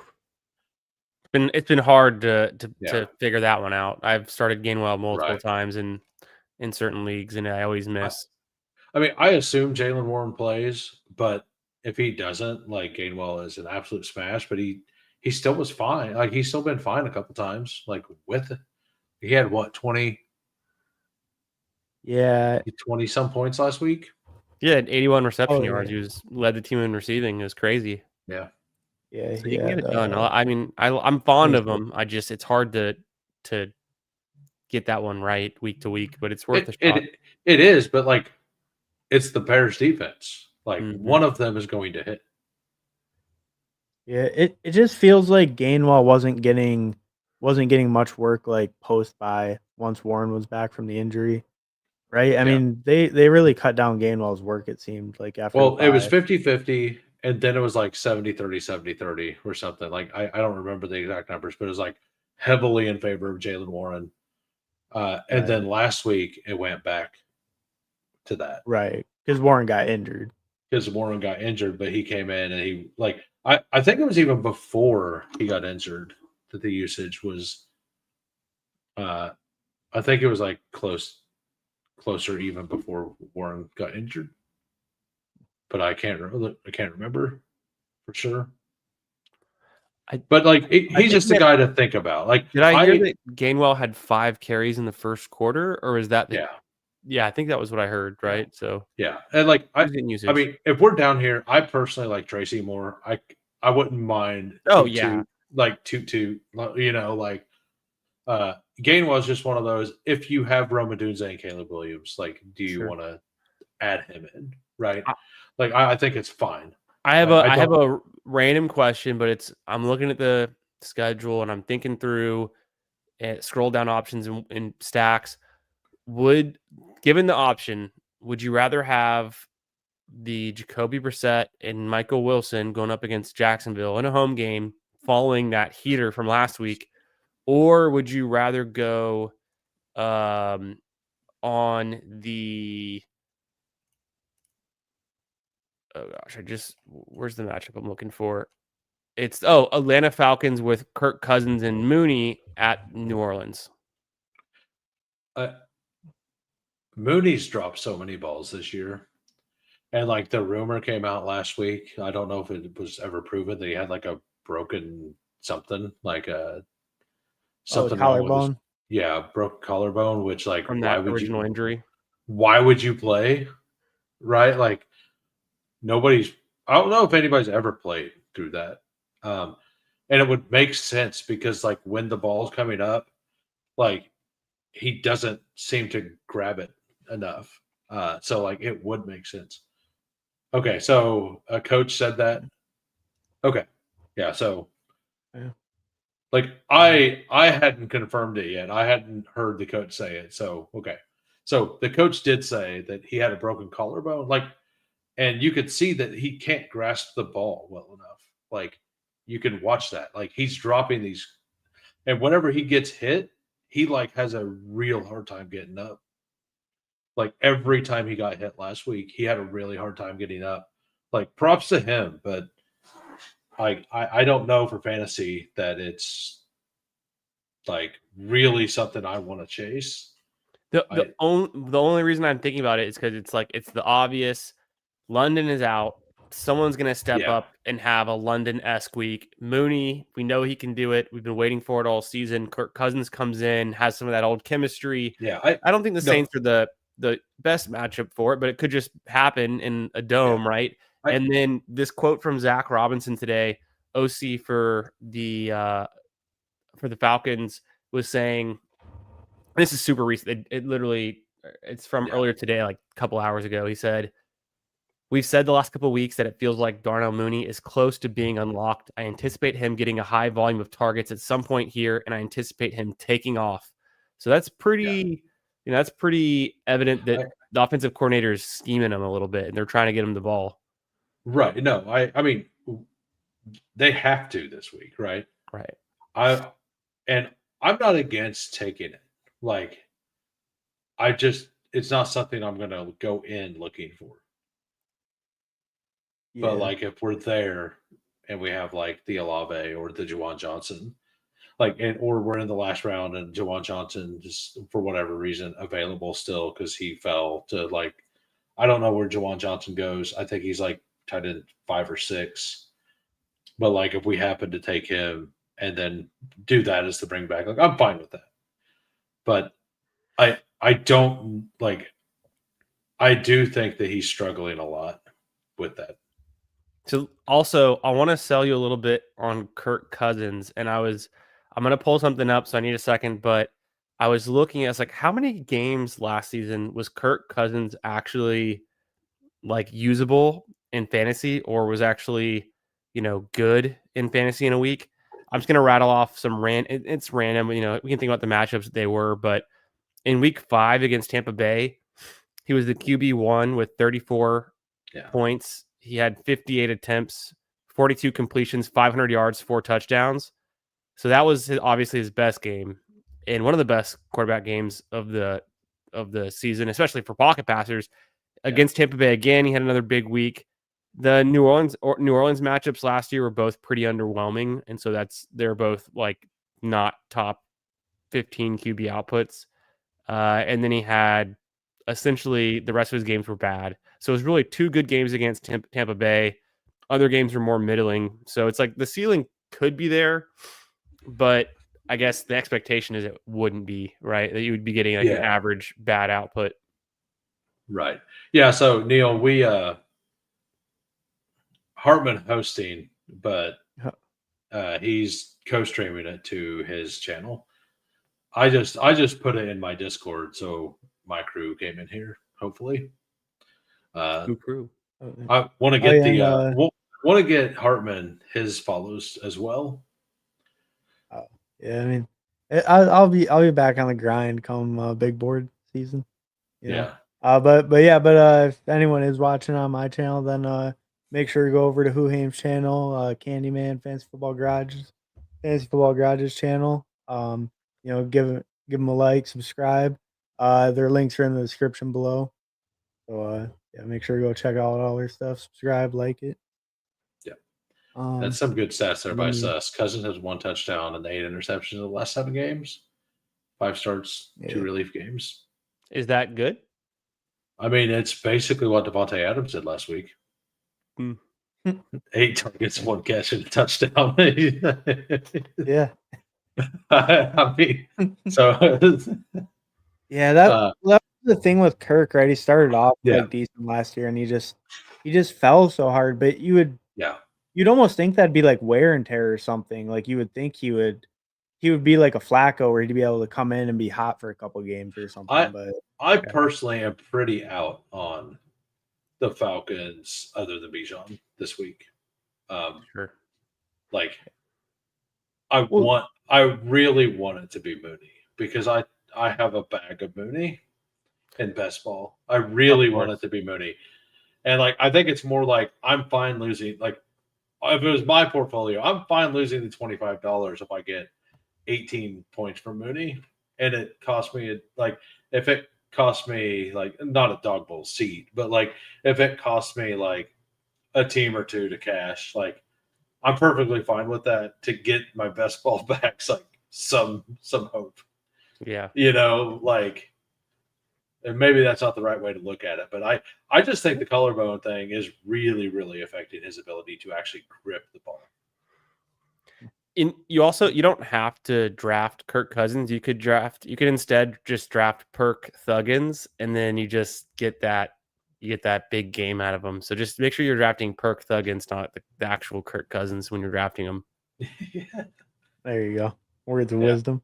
All right, so let's anything else Look. like Kareem Hunt, is he clickable to you guys? Like I want to say no, but he's probably fine. Like he gets 12 points every week in the last round. Like Yeah. I mean, I think you could can do pick worse. him, but Well, like he's just purely a touchdown play, right? yeah, but I mean you could pick him. It's just like he's only like touchdown or bust, and then you don't have much. I guess you have like 2 TD game upside. What's kind of your upside? Like he needs 2 probably. right. Yeah, which he's done a couple times this year. But like I think he's done it a couple times. Oh yeah. But he could like that Yeah. 12 to 15 range with a TD. Or Right, something. but like so several like there's been a bunch of dog bowl seats won with under 10 points. That not saying that that's a target you want, but like Kamara won a guy a seat and had like 7 points or something. Jacoby But Myers with that like chat. I'm just saying he's probably clickable. Like if you have a Daniel Jones stack or something and you have an extra pick and you haven't got a chief yet, like he might be worth it, something like that. I would still much rather have Tyrone Tracy or Tootin or something like that. But I would just throw it out there as, do you think it's clickable? I think like with the TD play. Yeah. I think I'm ready to move on. If you guys are. Let me catch up just a little bit here. Yeah, no problem. Sus Edwards. Thanks for stopping by, Sus. What's up, bro? Yeah, what up, Sus? Manuel Wilson week. Well, what do you guys think? Like, kind of wait until later in the week to really do anything with that? Or it's really hard. But it's a tough matchup. It is a home game. It's a consolidated offense when it does go to one guy. If Jacobs is out, can Emmanuel Wilson be a guy this week? Like 100% for sure. Like I don't know if you guys saw when he came in last week. He had that juice. I mean, he looked like he was the guy. He looked like he could handle it. So, but I've also been a fan. I personally think if Josh Jacobs is out, you just want Jordan Love. Yeah, I think. Or if Jacobs is limited, I think you want Jordan Love. I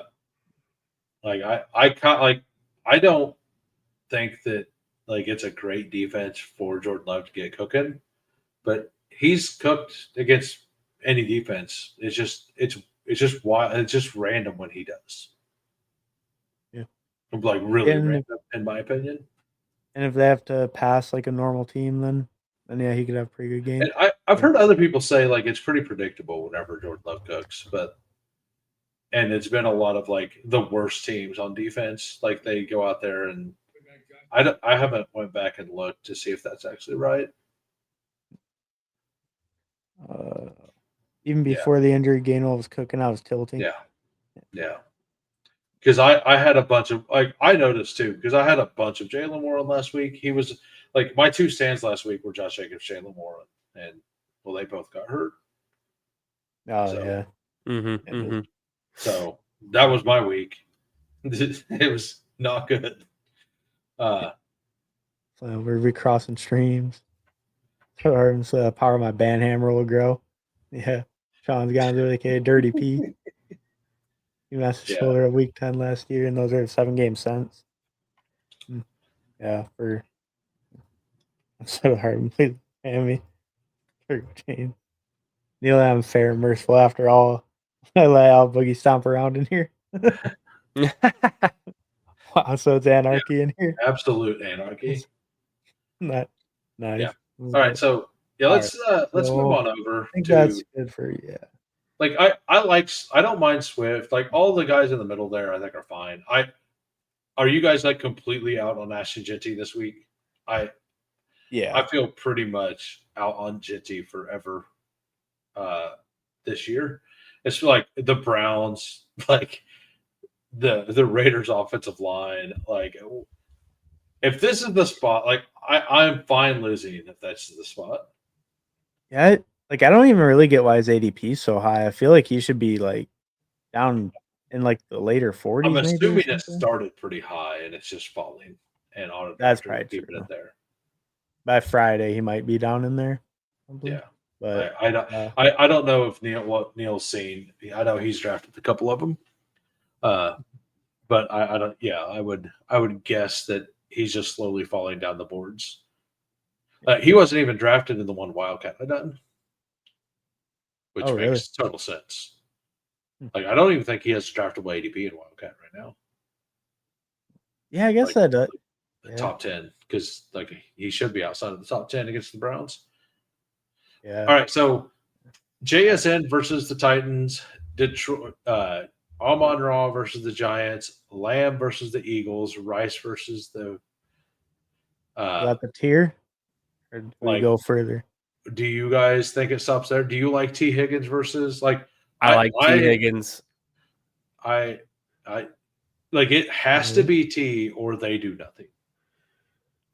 I think he's gonna get force fed. It could be like a huge week for him. I'm considering who's the next receiver you might want. Like there could be. Is it Yoshivas? Is this a big Yoshivas week? GP. Like, I mean GP. Why do you even pick Lamb over him? Just because his name's CD Lamb? I mean, I don't like. I kind of like right. Like I don't hate Higgins this week. I think it's not a great matchup, and I think they're going to double him and put like I could see them putting Gonzalez and another guy on him and just make Yoshivas beat you, like and Mitchell Tinsley. Like I could see something like that because like the New England defense is really good. But like if it works, it's going to work really well.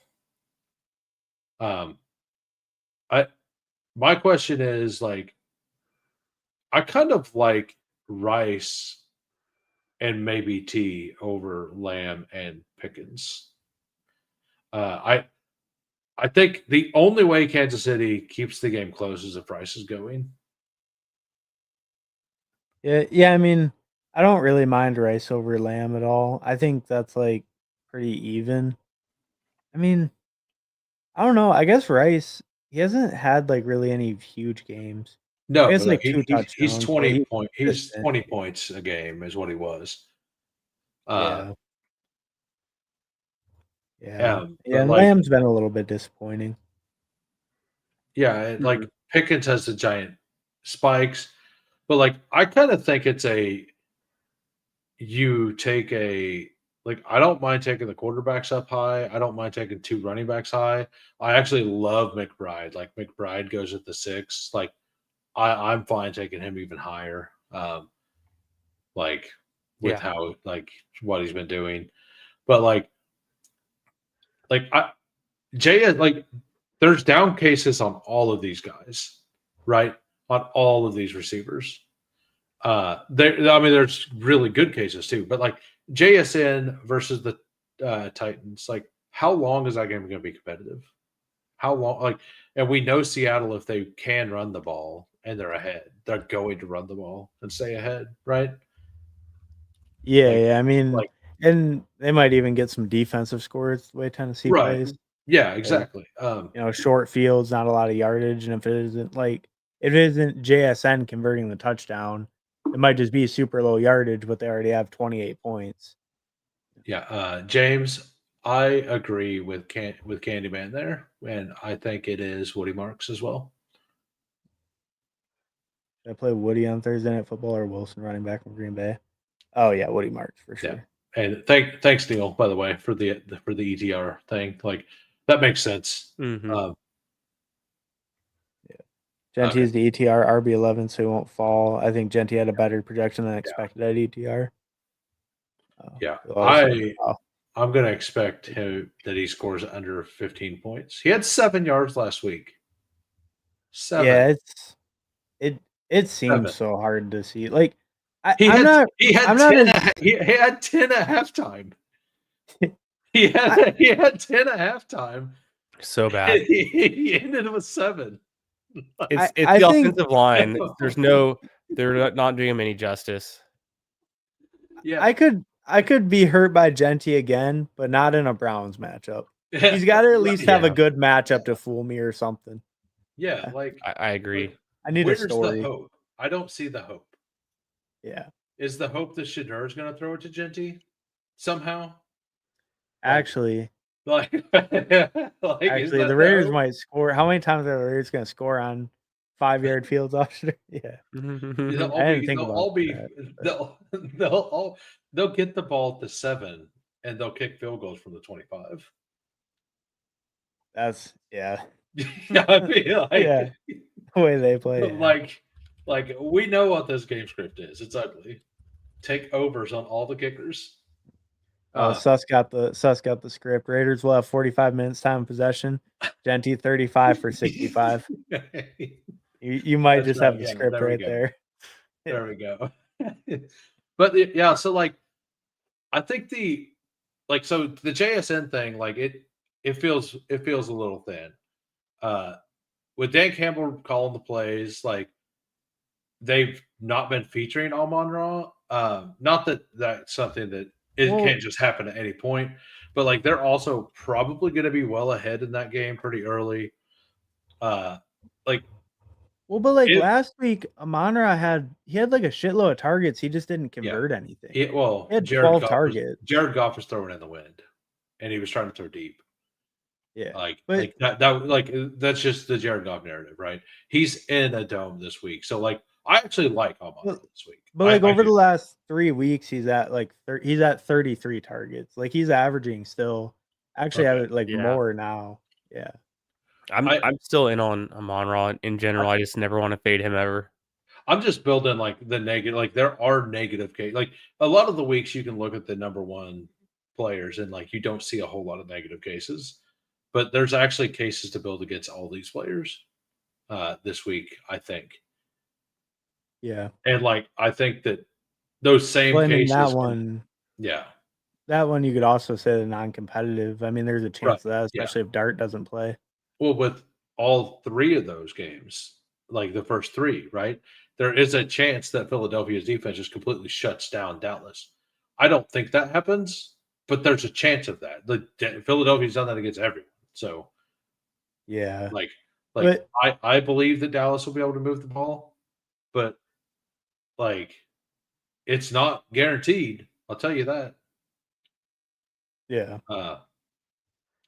And I do think Philadelphia's defense is a lot different with Jalen Carter. Like the first matchup, they game planned their entire defense around Jalen Carter.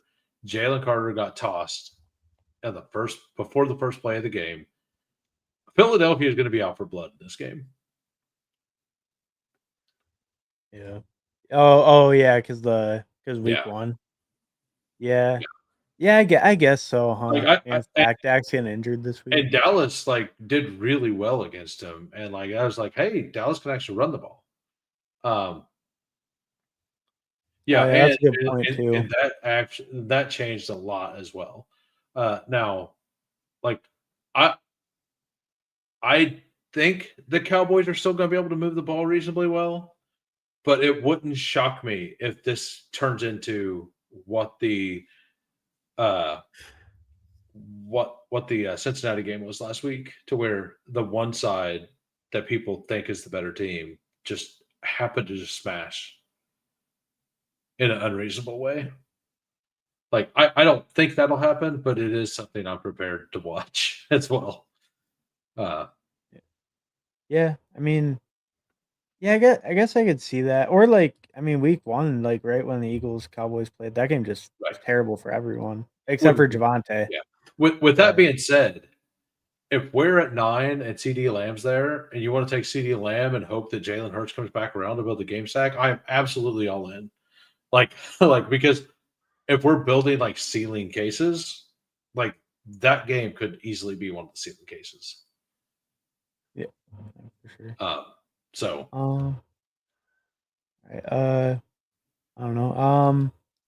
Candyman, anyone you like or like want to shout Devonta out? Smith. yeah, Devonta Smith. I like him more than AJ Brown, I think. Yep. I love Olave this week too. Yeah, I like Olave most weeks. Like he got so many targets with Shuck. Like it's just him and Jawan. He did. Yeah. Yeah. Yeah, no, and he's just it's like with Olave, no matter who the QB is, he's just consistently seeing volume. I mean, obviously had a little bit of a low game against the Rams, but it's like, I mean, that was Shuck's first start, right? They got whooped, or maybe his second start. But either way, just he's rolling that offense. So nice. Yeah.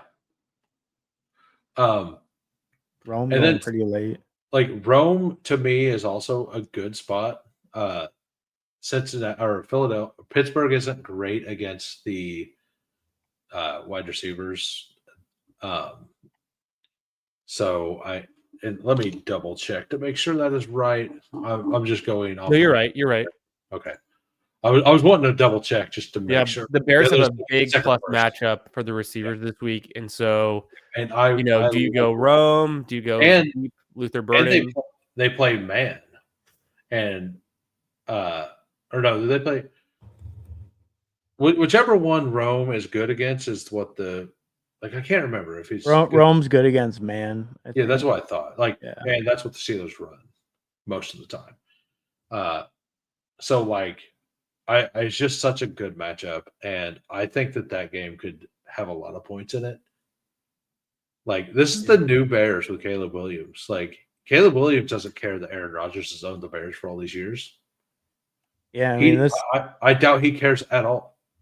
Like, this could be their last chance to prove that he doesn't. Yeah. Yeah. And Aaron Rodgers even has an out. Well, my wrist was broke. Right, so exactly. That one if it happens, like he could still claim that he owns him because they didn't beat him at full strength. Does Dart play this week? Did I miss? Did we talk about Dart already? Yeah, he's versus Detroit. Right. So he's questionable. He's not officially in, but it kind of feels like he's gonna be in. I mean, if Dart plays, I want to play him. Yeah. Yeah. Yeah, I mean, sounds like he's gonna play. And then are you guys in on Brissett, or are you just like, because he's Brissett? I don't know that he has the super ceiling, but we know he can convert goal line carries into touchdowns, and he's been the consistent quarterback. Like he's at least got the floor. Can he get that ceiling outcome? So would you guys be drafting Brissett at all? With I like Brissett. Yeah, I like Brissett without McBride too, with Wilson. I think he's just a good pick. Like, I think the Jaguars matchup isn't like the best matchup, but I think with with a stacking piece, Brissett seems like a fine pick. Yeah. Yeah, like definitely. I mean, the volume, like, they're just letting him chuck it. Like, if the game's competitive at all, so. If it's a decent game, it has a pretty high total too. Could you get there with Tyrod Taylor and Breece Hall? No, I don't think so. I don't like. To me, there's only 13 draftable quarterbacks, and to me, Kirk Cousins is not one of them. I think it ends at Shuck, and I think the rankings on the board are correct. I like. And I don't like Trevor Lawrence a whole lot, but he has had some pretty good weeks. I can't get there. Like I was saying, I can't get there on Flacco. I'm having a hard time with Higgins. Like I'll have some Higgins, but I'm not going to have a lot of Higgins. I think that if Higgins could be wide receiver one, like I could absolutely see that wide receiver one ceiling game. I just think it's a low chance that happens.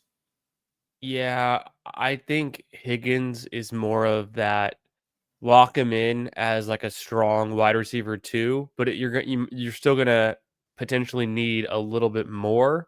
At the same time, you never know when that big game's gonna come. Think of Higgins' best games from seasons before. He can be the number one wide receiver, but I guess he doesn't always do it when Chase is out, right? Usually he can just do it in a big game, like regardless of Chase being out there. And so if the defenses are focused on him, is that actually worse? Or is that overthinking it? It's tough. I think maybe with like an elite corner like Gonzalez, it could be Yeah, worse. that's Like that's that kind of might be the where difference. that's my issue with it. Yeah, like Uh, it's tough because if he gets like 15 targets but though, that I think that's where it's tough to say because if they do spam him, then he's gonna, well, he might so get. Yeah. what a lot of teams do now, and I believe New England's doing this again, like they used to do this to Belichick all the time. But the reason I have the shutdown corner is put the shutdown corner on the number two, and then you just double the number one, and you bracket coverage the number one. And I think if they just tried to put Gonzalez straight up on Higgins, that Higgins could win that matchup. But I think if they try to bracket Higgins and run uh, Gonzalez on whoever else, and I like the whole corner traveling with somebody doesn't really happen as much as people like to talk about it either. But I think they're going to try to bracket T Higgins the whole game, and if Andre Yoshivas beats him or Noah Fant, uh, that happens, and they're so good against the run. I think they're fine giving up like one big explosive run if they have to shut down the passing game this way. Uh, that's my feel on the game, but we'll Yeah. but I don't know what the coaches are going to call either. Like if they try to just man up Christian Gonzalez against them, I like T Higgins, right? If they try to do the bracket stuff, I like T Higgins to do nothing. Yeah, I mean, I mean that makes sense. It's tough to say with the game plan. I do agree. I think New England is probably like just historically they seem more like a team willing to sell out to stop a top guy, and Yeah. maybe that's true. But like it seems like some teams are more likely to do that. Yeah. Like well, like you said with the Chiefs, right? Like some teams are just more willing to go with a game plan like that, and Yeah. they seem like one of them, and it's pretty clear. I will say Chase Brown's been looking pretty good lately. I mean, He I'm has not a been. huge I fan, was but he's I been was pretty just about to efficient. bring that up when you said sell at the top guy. I mean, I was about to say, oh, so it's not a Chase Brown week then? I mean, only one running back has got 50 yards on the Right. Patriots. You know who Yeah. it was, right? It was 2 weeks ago, and it was Sean Tucker Sean Wow. on Tucker. He on 10 really is him, huh? on 10 carries. Yeah. Yeah. Yeah. Like it was Sean Tucker. I don't Imagine if know. they just gave Sean Tucker carries all the time. Yeah, I don't know if it happened again last week. I didn't go look. But scroll down a little bit. Like Luther Burden being right behind Rome feels weird. Oh, no, he Oh, you put yeah, it okay. I was because like, Candyman mentioned Burden when we were talking about Bears. So I was like, "Oh, yeah. yeah, Burden." Yeah, I love Alec Pierce this week I like him a lot myself. too. He's been good, and we Uh, know that he hasn't even had his ceiling game yet. He's just had like I mean, consistently good weeks, but yeah, like he can blow doing up. great. if we end up with the Rice team or we end up with Daniel Jones, like I really like Alec Pierce. Yeah, I'm definitely in on Alec Pierce this week too. And yeah, like you said, like in general, I mean, he's just Yeah, been great lately. 16, yeah. 14, And 8, like if it's 12. between Pierce and Mooney, like I want Pierce over Mooney for sure. Oh, If it's like 1000%. if it's Mooney versus Dobbs versus Christian Watson, I want Christian Watson. I Uh, also want Christian Watson. I like Christian Watson a lot this uh, week. Now after that, I think you could start like and Jacoby Myers is probably a really good pick. He's only been there for 3 weeks, but he got a bunch of targets last week. He got 6 for 5 or 6 for 5, yeah. and at 64 yards. He didn't get a touchdown, but they didn't really need the touchdowns, and they also weren't playing. Who are they playing? Jacksonville. They're playing. The Chargers. No. Who are they playing this week? Arizona. Yeah. I mean, let's look and see what they are against. Arizona's pretty good, but not like probably like lower top 10 or just outside. Is Max Melton hurts?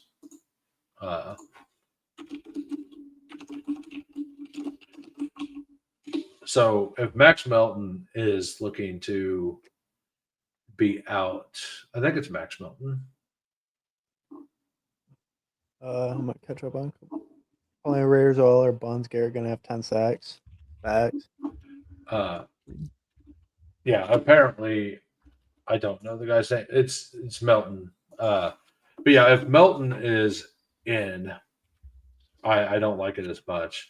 But their pass defense hasn't been as good with because I had 2 people out 2 weeks ago, and then last week I think one of them were out. Maybe I'm wrong on that. But are you guys out completely on Jefferson and Addison because of 9 or not?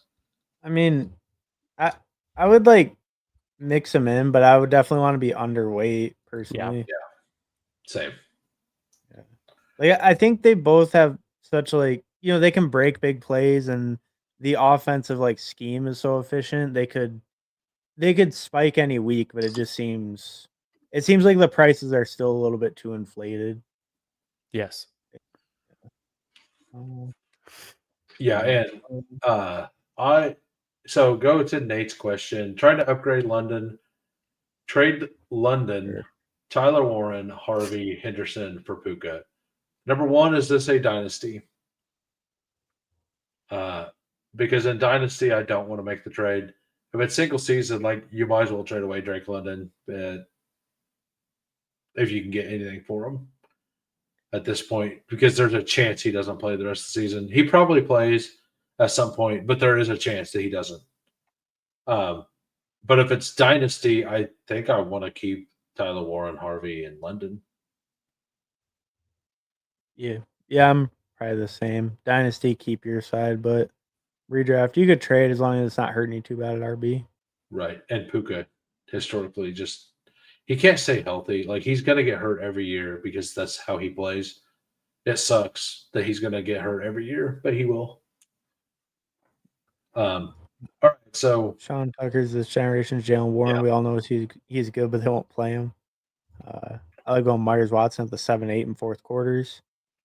Good. Yeah, I haven't been getting to a lot of Myers because everybody's pulled him way up. Watson, I think I have single-handedly moved his ADP up. You're welcome. I have like 30% or something crazy right now. Like I moved him all the way up to 95, and his ADP is like 104 now.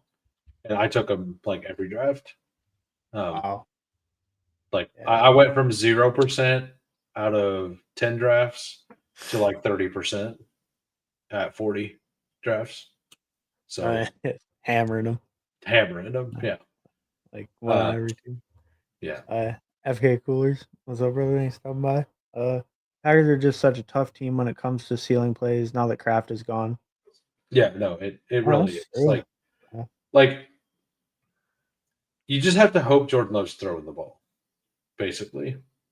They're such a run. Maybe if they're all healthy though, because like as soon as Kraft goes out, it's been a while, but we get Watson actually is really kind of fun and interesting, and then there's just injuries across the board. Now it's Josh Jacobs too. They can't catch a break. The offensive line, I mean, if all of them were healthy, it would be even worse. Well, it might be split up more, but I guess they just have so many. You'd expect that Love would be in a better spot. If we're talking about like Love being like good, having a lot of options, he'd be cooking. Right, like naked Jordan Love would be the play every week.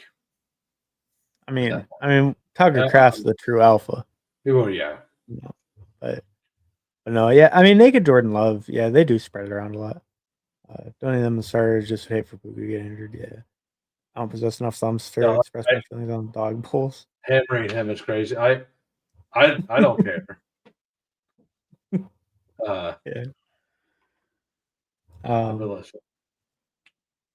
Right. So, is But there anyone else? like At other than that, receiver. I think you just mix in people. Yoshi Boss is a fine I do think that Yoshi is a good shout for a very late pick. It's fun. If they do bracket, like I think that they end up bracketing T, and I think that Yoshi Boss will be the one that will be open and dropping passes. The more I've thought about it, the Alec Pierce is probably the most undervalued player. And although he's been talked up and he's been mentioned a lot in the last couple of weeks, coming off the bye is always an opportunity, out of sight, out of mind. So he just hasn't risen enough. I think Alec Pierce is almost if we're doing low volume, which we also honestly are. It's like how could you ignore Alec Pierce? We should just go all in on him a little bit. Tougher matchup, but as who was Yeah. saying, it's not impossible. And if it hits, it's going to hit big, right? Like I don't see look at his game log. By the way, look at Pierce's game log. It's been insane. It's been consistent. Yeah, like one week under 12 points. Yeah. Over the last 4. And he's kind of and look at the targets. Only one touchdown too. Yeah. Yeah. Yeah. That's crazy. Like you add a touchdown in on on any of those other weeks, and you have 14 points, which takes them up to the rest of the weeks. But that's 2 20-point games with a touchdown, basically, right? Yeah.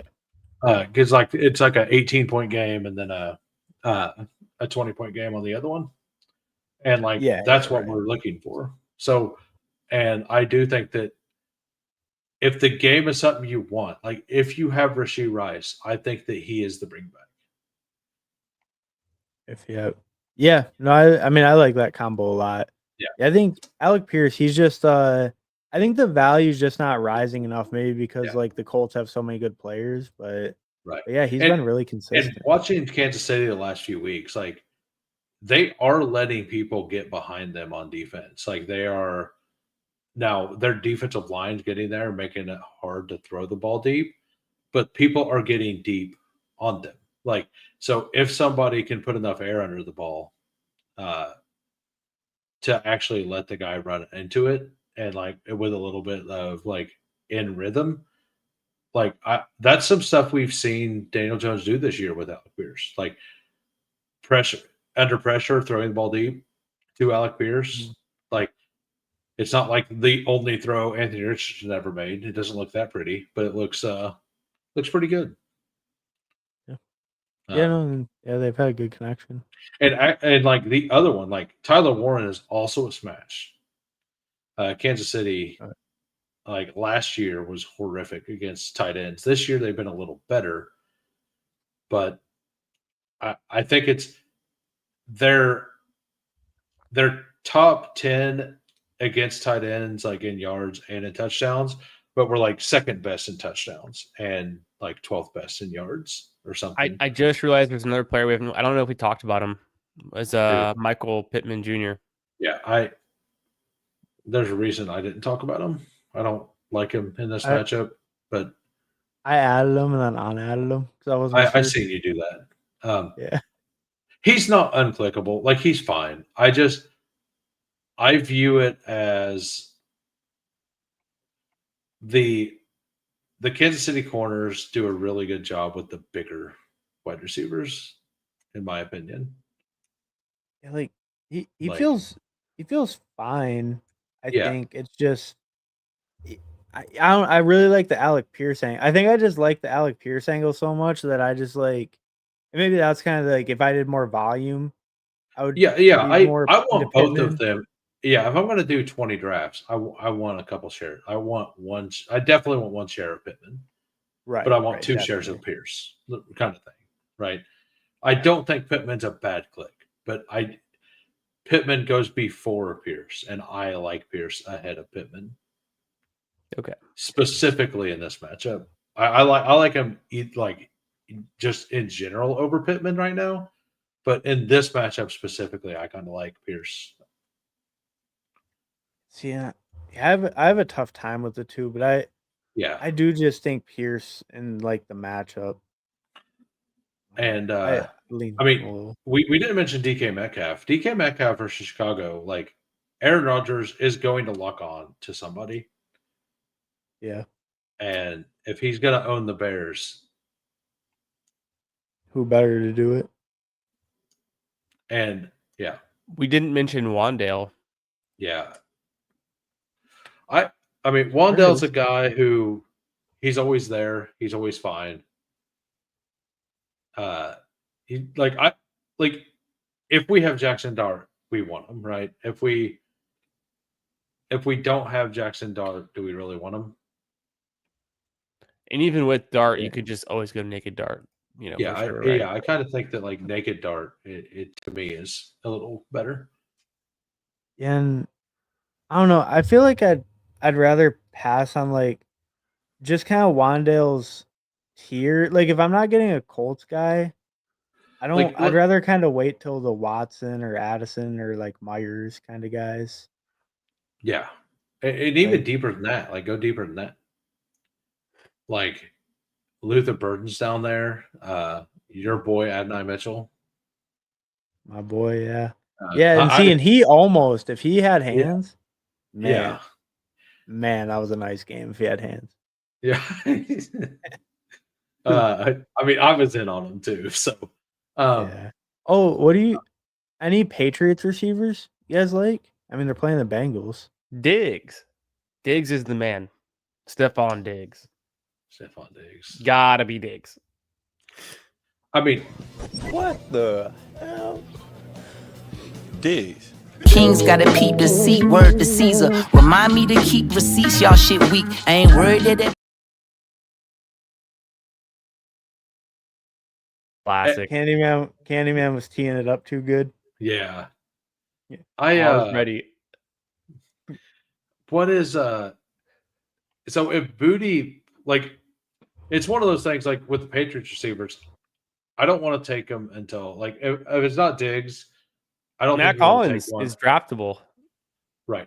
But Yeah. I think Kyle Williams kind of makes sense in this matchup. Like if Booty doesn't play, Yeah. they're getting good coach speak, like all that stuff. Like this is a Saturday night pick. Like if the dog bowl still open Saturday night, and you know for a fact Booty's not going to play, That like, stat line is as crazy. a low owned option, like a very low owned option. But like you can't get a better matchup than this, and he's very fast. And he's not the number one receiver, so he's not going to have. This makes me Turner want to on. go Matt Collins because he's been close to getting it done with like no touchdowns, and we know he can score a touchdown. Yeah, Yeah. I mean, I think like 7 targets, 10 targets, 5 last week. I'm kind of just on the naked May or dark trade if we go with one of those two. Sure. Yeah. Easily No, I all mean, for that. Yeah. yeah. Like And we can't pick Diggs instead 'cause of they have the good corner, the one good corner, so we can't pick Diggs. yeah, well, like I was just looking into that a little bit. If you look at the matchups, like yes, he shut down DK Metcalf twice. He shut down Roma Dunze. A week or two before that, Amon-Ra had 100 yards, no touchdown. The week before that, Cortland Sutton had 82 yards and a touchdown versus the Bengals. I don't know if Turner was on them or if his breakout just came later or if he was hurt. I don't know why.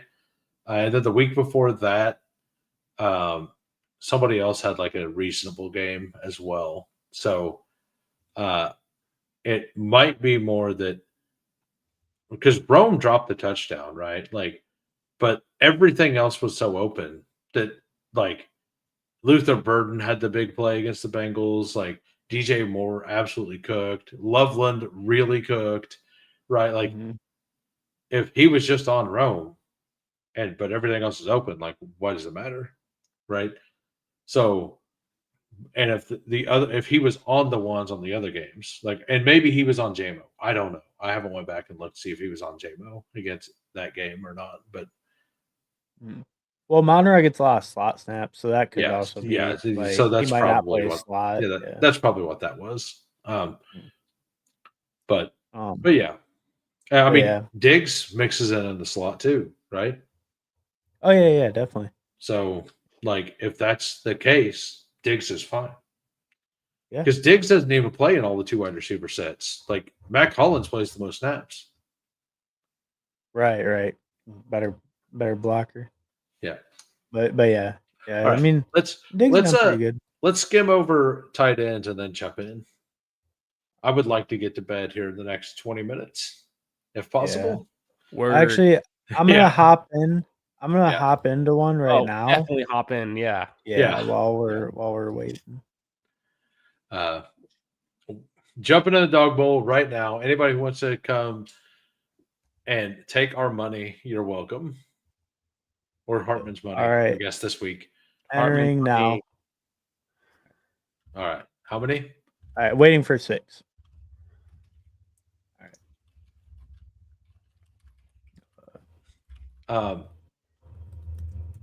So Sus does not like me hammering Christian Watson in the fourth quarter.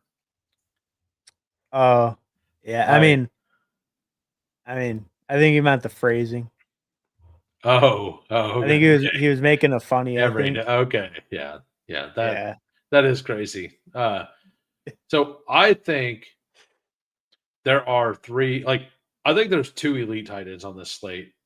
I have a hard time with Bowers against Cleveland. Yeah. I would take him. Like, I want Warren over Bowers for sure. I mean, it's probably the right play, but like I don't think I could do it. It's like, yeah, just with the game totals and everything, it does seem tough to go Bowers over him. Like, Right. Basically, if we're in he's a Brock race to Bowers. take Bowers, like, don't you want like George Pickens or one of the running backs in that area, right? Like if you just click all of them real quick, like Oh, wait, sorry. all the positions, Oh. and then like Jalen Hurts, T. Higgins, like Drake May's down there. Scroll down a little more. Pickens is way down there. Or Lave, like I kind of like all those plays more, right? Like JMO. Oh, then Bowers, you're saying? Then Bowers, right? Like I mean, for the value, like if I could get T. Higgins or Trevion or like or I don't know, any just guy. Hurts. Yeah, like Like Hurts. basically anybody in that area other than Warren. Lamar, right? Yeah, not Lamar. I mean, Yeah. I guess all the other guys are fine. I'm And not huge on ETM, but like, I'm not they're fine. big on Javante this week, but like I think I still want Javante over Bowers. Yeah. What do the rest of the tight ends look like? Like tight end, I do think it gets thin okay. after Jawan. But I think Jawan's mispriced there. I think Jawan should go up ahead of maybe at Ferguson. I don't know if you guys feel this, but like last year, Kirk Cousins could not do anything with Kyle Pitts or couldn't do enough. Well, what I was trying to figure out, why is Kyle Pitts so high? Like, he's been bad. Jawan's been way better. Like, why would Kyle Pitts go ahead of him? And Theo Johnson with Jackson Dart is low. AJ Barner's been cooking. He's lower. Like I actually don't mind. Like, I think there's 2 elite tight ends, and then I think it's kind of punt after that. I mean, maybe Kelsey. Kelsey's actually really coming on too, and I hate that. Like, for my best ball portfolio, but like he's really starting to come on every week. Crazy. Year over year, he just declined for like 3 years. And then now he's back. And then he declined for the beginning of the year, and then the middle of the year he comes on. Like it's the most illogical way. What was this question, by the way, that you're answering, Hartman or Candyman? Which one in particular? Here, let me just any of them. How bad was trading Judkins for Baker? I mean, is it super flex? If it's super flex, it makes more sense. If it's single quarterback, it's tough. But if you really need the QB, I could see it. I guess. I mean, You have a lot of depth. yeah. Yeah, super flex. It's not too bad. I mean, it also depends on if it's super flex. Like, I think it's fair. Yeah, especially If, if you need a QB. But yeah, if it's single quarterback, like unless you like, you probably got Judkins near the end of your draft, and if you have like Bijan plus Jonathan Taylor plus I don't know Rico, which is very doable, and you have Judkins, like, and nobody wanted to trade a quarterback except the Baker guy, like you have to make that trade. Like, I don't know what your flex position that you gave up is. If Judkins was starting for you, but if Judkins wasn't starting for you and nobody else would make a trade, like you do have to kind of do that sometimes. And sometimes it feels worse because now it feels worse because you could have lucked into one of the backup quarterbacks that's crushing it, like Mills or obviously Jacoby Brissett. Maybe that's your excuse to go out and get Taylor, but maybe not. Yeah. I mean, Kirk Cousins.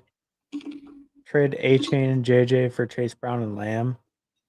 A-Chain and JJ for Chase Brown and Lamb. Probably not, right? A-Chain has like one of the best. Doesn't A-Chain have a really good schedule down the stretch? Or I might be lying. A-Chain has an insane schedule. Okay, right. Well, he plays Pitt, and I'm talking about 15, 16, 17. Pitt, Cincinnati, that's the one you want. Tampa Bay is also good, fine. So I guess there's Cincinnati. So anyone playing Cincinnati, you're gonna want. I said I'd maybe do it, but I was thinking of it more of the Lamb over JJ kind of case because it's just the disappointment with 9. I mean, you're getting it's a very fair trade. Yeah, it's what it is. I think Achane, like, if JJ McCarthy becomes like not the worst quarterback in the league, well, second worst now that Shedeur is starting. If he becomes the third worst quarterback in the league, like JJ is a better pick there. Like, I think if he's the third worst quarterback in the league, then Shedeur is still starting and Zach Wilson is also starting. Yeah, but like if McCarthy gets anything figured out, like JJ's instantly going to start smashing because he's been open. That's a big if. But like Chase Brown, like the Bengals also haven't really been able to run the ball very well except for last week. The Bengals running. I mean, the Bengals have a good playoff schedule too. They get Baltimore, Miami, and then just kind of a more of a neutral Arizona. But those are 2 really good matchups, right? That's 2 of the best. Yeah. And Chase Brown, he's been running a lot better. I think the last 4 weeks or so. Like he has one bad game in there, but he's been pretty efficient. No, he's been solid. He's turned it around lately. Achane is running back 3 on the year. Oh yeah. I mean, obviously, that's something you can't replace.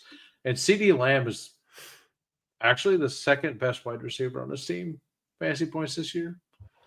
I mean, he's been hurt, but Pickens has 900 yards, right? Yeah. Pickens nasty. Yeah. I mean, Lamb's kind of yet to show he's even wide receiver 1 when they're both playing. Right. Ever since he came back. Yeah, JJ is currently wide receiver 18, I believe. How many we need for the Dog Bowl, by the way? Waiting for 5. Waiting for 5. Damn, we should have joined it a long time ago. Yeah, we should. We always do that. Yeah, we always forget. Yeah, well, I was thinking when we went to the last position, I was like, oh, this would be a good time. I guess I just forget how late, at late night they just don't. Yeah, it's 11:45ish is when we got into we actually got into ours pretty quick last week, right, Candyman? One of them we did, right? I think one of them we did. Yeah, so I think that when it comes to tight ends here, I think that like, yeah, I think there's just a lot. And like I think there's a very top two myself, and then I think there's just a bunch of good options. Yeah, I feel like maybe tier break, like maybe there, maybe you include, like you said, I would Jawan, include Jawan. Like scroll down a little. Like I and then actually not include Pitts, like maybe no Theo. Theo and Barner. I think you I think you Uh, include. yeah, The problem always is with tight ends is like, maybe. how do you decide on one? It's so flat, except for McBride or whoever's playing the Bengals. Yeah. Right. Well, Or like Henry. almost everybody just correlates their quarterback with their tight end, right? And So maybe we like want to get different and I like was gonna don't say do that. an easy way to get different is to just take a random just take a random Theo Johnson with Jackson Dart, right? Or Yeah. without Jackson Dart, right? Or without Jared Goff or a Lion. Like if you take Theo Johnson with no correlation, like it's gonna be way, way less owned. And if Theo Johnson's what you need, like it's kind of an easier path to get there. Like I'm not saying that. And- Like I think it's gonna be. I mean, it's hard to say that it's not Trey McBride, right? Like Yeah. Yeah. I mean, every he'll, week. Like, but with Dog Bowl, like it's not like BR to where like everybody has a lot of points. You actually have to separate versus the players around you a lot more because it's you're separated by different tiers. Like the tiers are much larger, right? So if like Trey McBride's wide or tight end won by 4 points, but the players around him, like the wide receivers, separated by 7 points, like it's easier to get there with those wide receivers, right? Where do you have Mark Andrews this week? I like him and he goes late. I think he's one you Um, just take regardless of the stack, Yeah. and you just feel good that he's a former elite tight end that still has some games. He's a tight end who outran Carson Schwester down the field last week. and I mean, how many tight ends are giving you, 35 yard single carry rushing upside? I mean, Yeah. how many tight ends are breaking that run? Yeah. Yeah. I mean, Just just a him. high scoring offense on the Ravens. I mean, He's seen that he AJ could catch 2 Barner was getting touchdowns 1 yard any touchdowns, and he's like, "Watch this, Yeah. I got you." What about Brock Wright if he plays? He's got 7 like targets. for Dog Bowl specifically, and they got Coach Speak on him, saying that they need to be better with him. I can't get there just because the Lions have so many good options. But even if Brock does catch 3 or 4 balls and even gets a touchdown, like can he get 2 touchdowns? And I don't Yeah, think so, and I don't think he has it in his bag to go for like 60 yards in one play or like 40 yards in a play. So I think he's just like his ceiling is probably still like 12 or 14 points, and I don't think that's enough to be tight end 1 on the week. I was making this case with in my Discord for the 6-mans. I think it matters a little less to be tight end 1 on the week in the Dog Bowl, right? Like you just want to have a score with like you obviously want tight end 1, Right. but right. I do think it's very low to be tight end 1.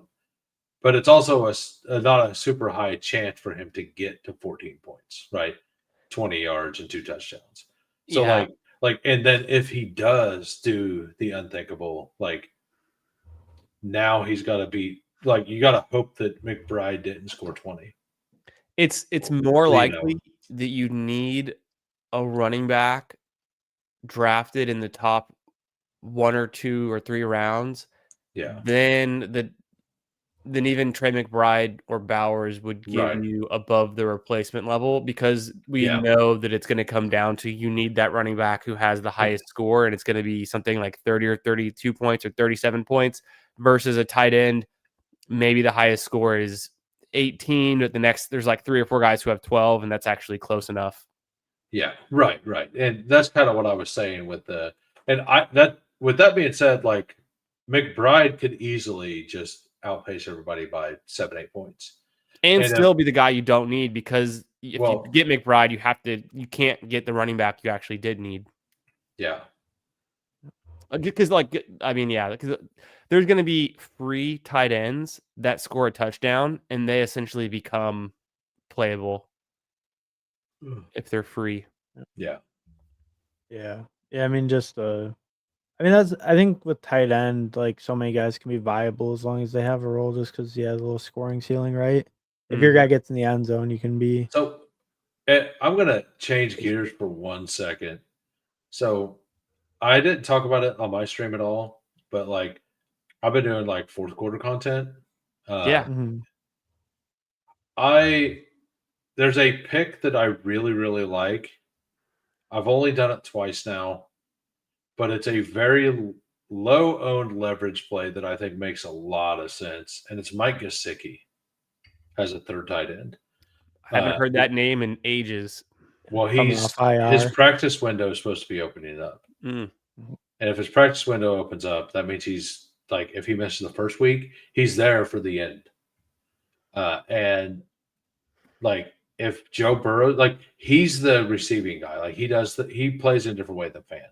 So, like, if they are like out there with Joe Burrow doing things, I kind of like him. And I'm not saying like he's an absolute smash, but as a play that could make sense, I don't mind it. Hardman summed up my 2025 season, probably the right play, but can't do it. Yeah, if I had 150 dog bulls, I'd win too. Yeah. Don't have enough volume. Don't have enough volume. Like 150 dog bowls is $3,750 or whatever, right? It's BBM. It's the same Yeah. fee as BBM, and you don't even get 3 times that in profit. Yeah, but your odds are like crazy, right? I mean, if you're in 150 of those, like you got to be in an insane percentage of total drafts. Like, if I had 100 drafts, like, I'd win too.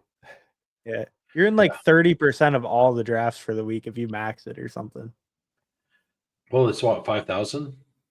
Yeah. It's like, I think it's like it's like just over like 5,200 or something. Yeah, but I guess I have it right here. Yeah. Yeah, 5,208. So 5,208. Let's do the math real quick. Yeah, well, so 150 just times 12, right? So just be like 1,800. And then so, I mean, it's probably close to 30%. Just a little over 30. It's probably like 32 or something.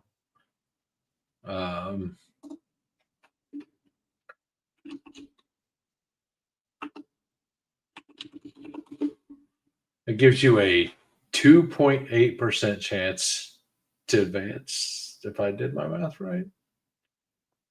Wait. If you did max it, it gives you a 2.8% chance to get be top 3. Oh, that would be to get first. So you don't multiply it by 3. So it'd be 6. Yeah, it'd be 8% ish.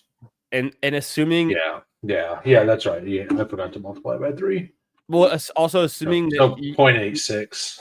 Assuming you already win and you get the $10,000, now you're playing backwards. That means you could max it 3 weeks in a row, and you'd have like a 1 in 5 or 1 in 6 chance of winning, given if you like equal odds and you actually draft like decent teams. That still is not great, even though it actually seems pretty close to being more reasonable. But then, I mean, it's like a coin flip. It's like it's still not even a coin flip that you just lose $10,000. Yeah, that's the game, baby. I mean, you might as well just put $10,000 on George Kittle to score a touchdown on tight end week. So then it's an easier game. Yeah. I mean, those locks don't come year round, unfortunately. True. Yeah. But you got to save the bankroll for that week. You know, next year I'll put aside a little bit and I'll be ready. What's funny is like everybody makes it a big deal that week, but I'm pretty sure that like most weeks the same amount of tight ends basically score touchdowns. Like I haven't went back and looked. Yeah. But like I mean George Kittle scores every week. George Kittle and Travis Kelce almost every year on that week. The NFL script writers are very compelling. They Yeah. they keep us on our toes. So someone actually had like charts and stuff on Twitter after the National Tight End Week, and I can't remember who because it was a couple weeks ago, but it's like It's slightly it's a higher, slight bump. Yeah, but it is higher, but like it's like not really notable like difference. It's like I think it was last year or 2 years ago. That's the only one where it was like way higher than the normal weeks. yeah. It was like the first year that they were joking about it and then they went out and done it or whatever. Mm. Right. Mm-hmm. Like that was the year. I think Kittle scored 2 that week or something. I think there was like 4 tight ends that scored 2 touchdowns or something that week. It was like crazy. Yeah, that sounds It was right. something. It was something insane. And I'm Uh, assuming Austin Hooper was one of them. could have been. Hampton for Wow. Kittle. My RBs are Cook, Genty, and Aaron Jones. I'm 9-2. My current tight end is Goddard, full PPR. Can you trade Genty? Should I trade him?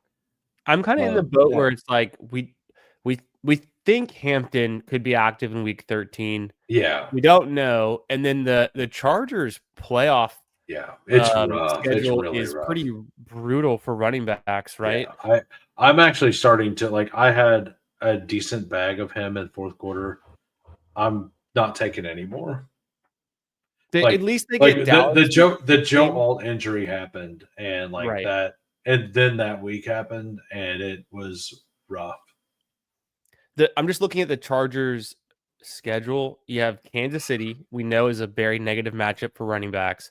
They get Dallas, obviously one of the best in week 16, but then you have again Houston week 17, and it's a pretty negative matchup. So and we just don't even know if he's going to be like fully healthy, hampered by the injury still, if they activate him or not. Like, so there's too many question marks this late in the season. Give me Kittle and let me just upgrade a little bit. And it seems like on this team in particular, Hampton would either be your RB2 or your flex. And I think the team has enough depth. He also mentions his other pieces on the comment below. I think the team has enough depth where it's like you don't rely on Hampton, so you might as well just get Kittle, who you would definitely start, I think. Yeah, I mean, you do have to eat Kittle's bye week as well, but like, well, that's true. I mean, Genty, yeah, well, but 9-2. I mean, yeah, right. He's pretty safe. Like you want to get at this point, you should like you're just going to assume there's no more injuries on your team. You want the best possible starting lineup you can. Like, I think that makes sense to go for it. Sure. Yeah, I think it makes sense too. So sorry. A-Chain, Greater, Chase Brown, Lamb, and JJ are roughly equal. Yeah, like I mean, I have Lamb like a couple spots ahead of JJ, but I have A-Chan like tiers and tiers above Chase Brown. Yeah, into that, yeah. What is Justin Jefferson's ceiling, we think, going forward, though, in the current offense, in the environment? Like, it's 12. Probably like ceiling weekly, like on a week to week. I mean, over the last 5 weeks on a fantasy points per game basis, Justin Jefferson is behind Tez Johnson, Parker Washington, Christian Watson, Michael Wilson. He's behind Alec Pierce by a lot. He's behind Troy Franklin by a lot. He's behind, Jamison Williams. We're starting to see that reflected in the ranks a little bit. It's just like, even if he has a huge week, the consistency is not going to be there. But I would believe at least Lamb is in that environment where it's much more consistently higher scoring. Well, I mean, I think the same thing about A-Chan. Sure. Versus Chase Brown. Like I I think that the gap between Achane and Chase Brown is slightly bigger than the other one. I do agree that there's a gap between Jefferson and uh Yeah. then JJ and Lamb. Lamb. Yeah. But Right. like I think that Achane's nobody's talking about it. Achane is running back 3. Yeah, Like- I mean, like, it's like a round one guy, and then the gap just in rounds and ADP, right? Well, just look at it in in fourth quarter drafting right now. And it's a little different because bye weeks slightly affect some things. But Achane goes at pick 6. Lamb goes at pick 9. Jefferson goes pick 18. And then Chase Brown goes pick 35. So it would be you trading pick, you're trading the earlier pick. Oh, the Achane Jefferson side is trading away the earlier side on both picks. Right? Because but Jefferson's also been falling, and we know fallers fall slower. Right. So Wait. You're saying Jefferson goes over Lamb? no, I'm saying Jefferson goes before Chase Brown and Achane goes before Lamb. Oh, okay, right. Okay, Yeah. I get what you're saying. Yeah. Oh, right, because Chase Brown doesn't, right. Right. Yeah. But I guess, Jefferson probably wouldn't fall where he's behind Chase Brown even as a faller. Or he would be going around Tim. Yeah. Right. Right. But Where I rounds think are you different. want Achane over Chase Brown or over CD. If you were which one do you want? Yeah, that makes sense. I mean, he's just like you said, RB3. Yeah. Cortland Sutton was cheeks last season until Knicks improved through experience. I could easily see JJ following that course. I don't know. Well, I'm a JJ hater since day one. Day one JJ hater. I can wear it proud. I don't know. Just when he came out of college, you watch his highlights, they're all ducks. And ever since then. No, I don't know. There's just something about him always being a game manager and stuff. I could never really believe in him. And it's looking like it's coming true. But yeah, we'll see. I mean, played 6 games or something in his career. Yeah. I mean, he could end up being something. One more. Doesn't look great for this year though. It doesn't. No. Especially with Minnesota schedule. Yeah. Yeah, I mean, maybe. I'm really into Aaron Jones right now. Yeah, no, I like Aaron Jones a lot too. I think he can be a pretty good play any week. Ever since he came back, I mean, he's looking pretty good. He's take 15 plus Hunter Henry week. Yeah. Yeah, hopefully. One more. Yeah. It could be you. Any of you could be the hero of the draft. Do you think Devin Neal will either take over the backfield or that Kamara's injury risk is high enough to make him worth stashing? They've got a pretty juicy schedule, or shall I pick up Brian Robinson? I mean, Brian Robinson looks pretty good. Brian Robinson's a good stash. He's probably a better stash than Devin Neal if you're hoping for injury. I'm starting Devin Neal in the league. It's bad. It's real bad. Be like that. It's real bad. I don't recommend it. Avoid. Has he? I guess I haven't followed Neal super close. Has he been getting quite a bit more? I know he was getting more work. What? Not really. I guess. Or I can. Devin Neal, no, he's got some carries and stuff. They're working him in a little bit. And they did that 1 week, and then all of a sudden they just started using Kamara all the time again. It was kind of weird. It's hey, they're going to get the rookie involved. And then as soon as he started getting in, and he actually looked okay, not good, but okay. But Kamara didn't really look that good. And then all of a sudden Kamara, they started using him in the way that they're supposed to use Alvin Kamara, and he looked good again. It's wild. Yeah, it was weird. They gave him 5 carries for a month. Yeah. They just started letting him play again. Yeah. Start Shakir Gainwell this week. Shakir's last game performance worried me. What? 1 catch, -3 yards worried you? Is that good? No, Yeah, I mean- how does that work? I would start Gainwell this week. Like Yeah. Shakir's against the Texans. Yeah. Like Yeah, I mean, I don't know. What do you guys think about like Kenneth Gainwell led his team in receiving yards last week with 81. I'd go him, but at the same time, like I was saying earlier, I've started Gainwell more than 2 weeks this season in my home league, and I'm not doing well. Yeah, what do you guys think about tomorrow night's game though? Like, let's just talk about that for a minute. Like, Sure. it feels like a Thursday night special to where like the home team kind of has a little bit of an advantage. Like, Oh yeah. they're getting 6 points. Like, Josh Allen has been known to under pressure do things like shot put the ball straight to linebackers like he did Tough last week. defense.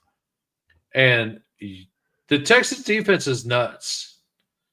Now, and the one thing that the Texans have been doing better lately is run the ball, and that's what the Bills can't stop.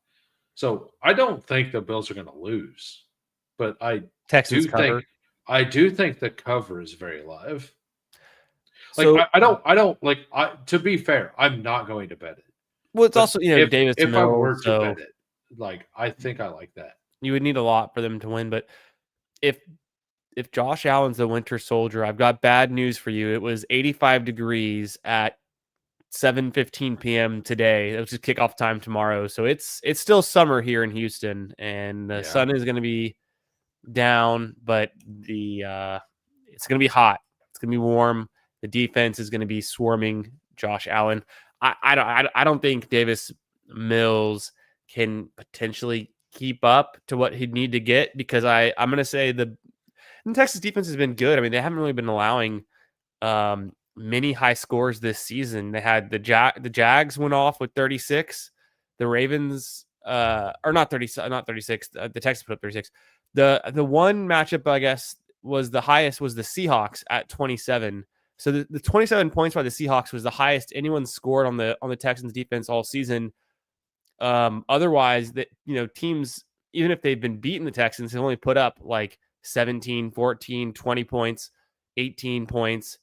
So at the same time, what I'm saying is I think the Bills can win with like 20 points, and the Texans could lose with 15, 6, not 15, but maybe let's just say 17 or whatever number you can get to, easy math. But this feels like a 12-13 game. Could be. It's good. I think it's going to be low. I mean, Josh Allen can score 40 against anyone, but not this defense. I mean, he's done if it he against had defense. He's done it against. If it was the defenses Super like Bowl that or was the before. AFC Championship, I mean, maybe. Yeah, but I mean, he can do it, but he doesn't. Yeah, and as you said, it's more like in the playoff kind of thing. And the Texans are still kind of in the hunt, right? Like they're not out. They could, if they win, they are pretty live to make the AFC playoff race very interesting. If they lose, it kind of loosens up some things. But they're a team nobody wants to see in the playoffs. Because that defense is so insane. Good. Yeah, it is so good. They're a tough matchup for sure for anyone. And it's a team that you're gonna hurt the next week if you play against them, right? Just because they're big, they're physical. They're the kind of team that makes your next week matchup worse. Sure. So wasn't Naylor wide receiver 6 on a week with 9? JJ ceiling is not in question. Yeah. And to your point, Hoohames, if you're going up against the Texans in the playoffs and you're gonna have to go up against Alshire, and he's gonna tackle you as you're sliding if you're Trevor Lawrence or anyone else, right? He's not like there. Yeah. There's some guys on that defense who will put the extra hit on you. Yeah. We've And seen it. D'Amico Ryans is about it. Right? Yeah. Like he wants his players to play through the whistle. If it costs him an extra penalty or so, like he's not saying like be dirty, but like if it's a questionable one, he's like I think he's fine with it. He was like one of the least dirty players to ever play the game, right? But like you're gonna get calls against you that like people say is dirty, right? D'Amico Ryans was awesome to watch. You were a Texans fan. Oh yeah. Like Yeah. I loved watching D'Amico Ryans play ball. Yeah, he's just like a quarterback of the defense. You know, he's that guy. He's always involved. Well, he was just always in the right spot. Oh yeah. Like he wasn't like the Tackle. fastest guy. He wasn't the fastest guy, but he wasn't slow. He always got to the right spot. He was just very good.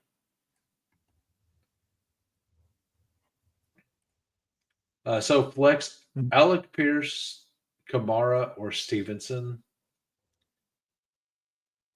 Give me.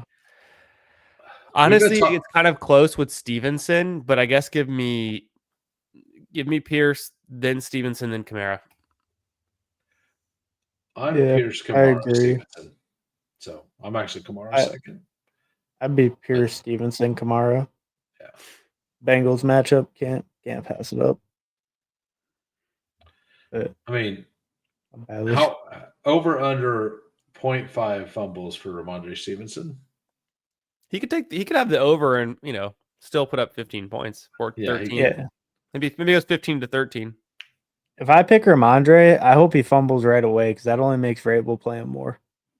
It only makes Ramondre stronger when he fumbles. We got it. I don't know. This year, earlier. We got to get his confidence back up. You got to give him the ball some more. Yeah, he had like 3 games in a row he fucking fumbled, and then they keep giving him the ball. All right. If this doesn't fill in the next 5 minutes, I have to leave. Yeah. I'm surprised. I'm surprised.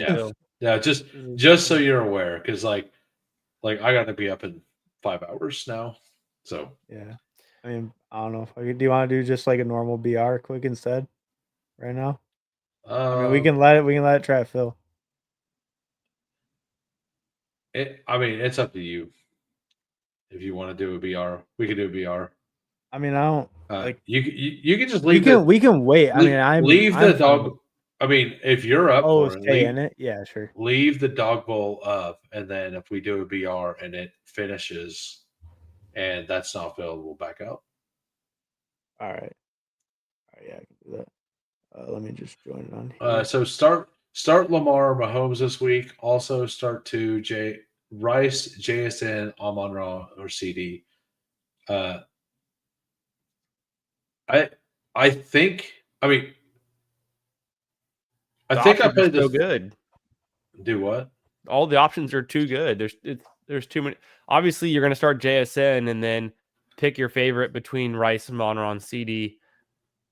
But then for Lamar Mahomes, I guess it's slightly you'd prefer to have Lamar.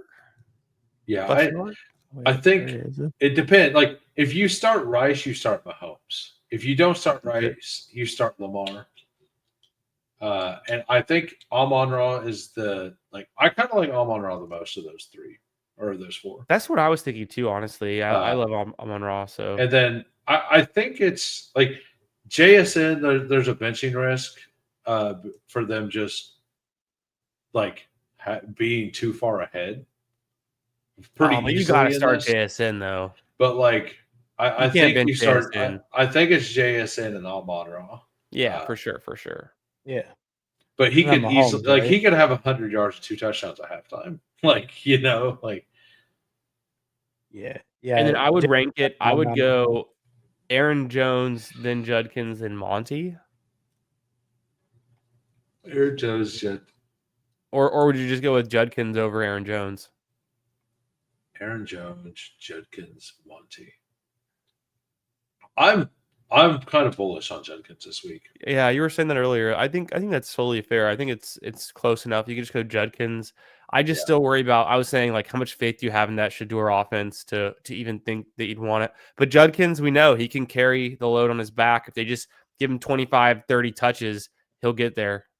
I mean, I definitely think the ceiling play is Judkins. Okay. Like so for like dog bowls or. But like it's also PR, Aaron Jones' I revenge like game against Green Bay, who is a stout defense, but still, it's like Aaron Jones. Are they? That's the whole narrative.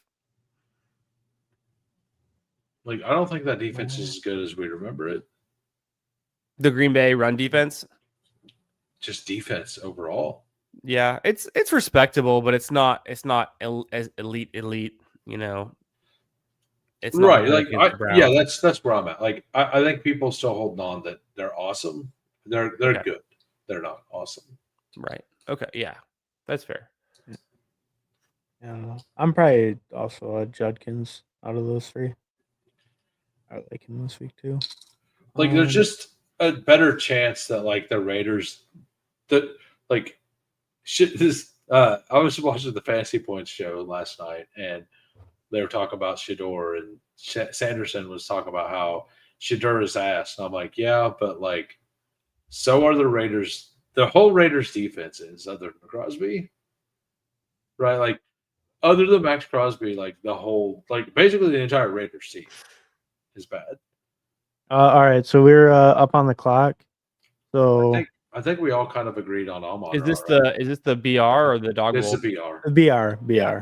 So we got back to back. So we got Amon-Ra, and then what do we want with him? I'm fine with we all kind of seemed in on Derrick Henry, right? I mean, I'm cool with that. Or do you like Saquon or Henderson? I'm fine with any of them. Do we pass up on Hinder season?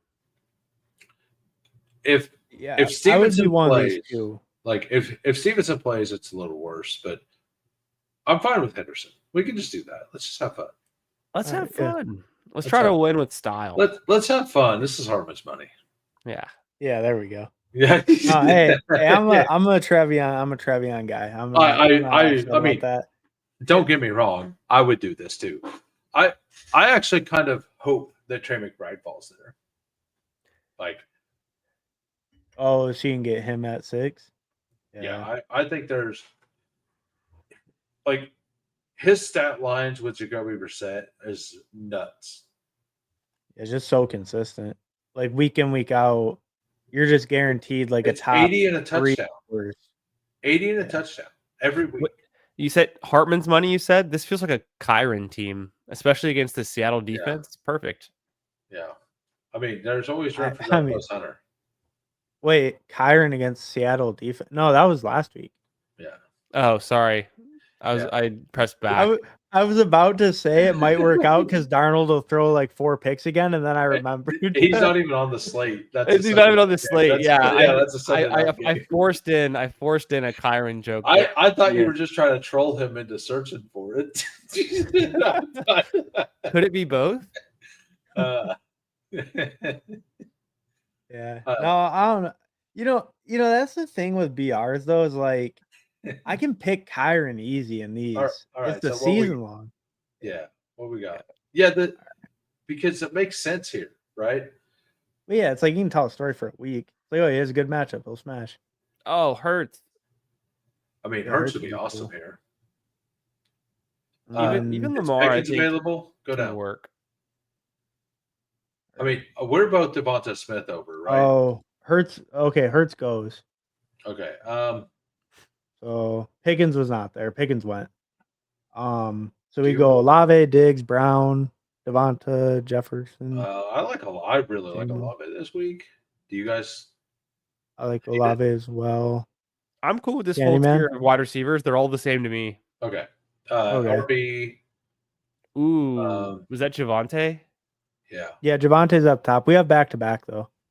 Yeah, we could take Javonte. Would you take any of these other guys ahead of? I mean, maybe Ken Walker or Javonte. I'm cool with those two. I'm fine with either one of those or Judkins. Like I think they're all about the same.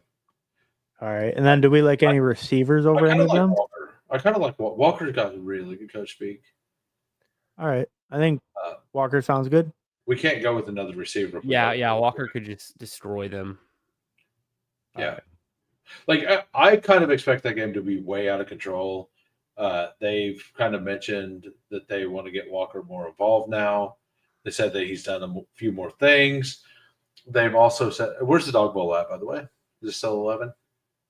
No, like once it started, like 2 people left. It's been waiting on 3 this whole time. Oh yeah, just back out then. So yeah, I'm just gonna that's what I was Yeah, kind of thinking. so you All don't right. forget. Do it now, so you don't forget. Yeah. I get the thing on my phone. I mean, like, oh, I'm doing a dog bowl, I guess. Well, I did that last week. I did that, and then I went upstairs to go pee, and then I started talking to my roommate, and like 20 minutes later, I was like, "Oh shit! I signed up for a dog bowl." It's like waiting on 5. I came back and I had a team.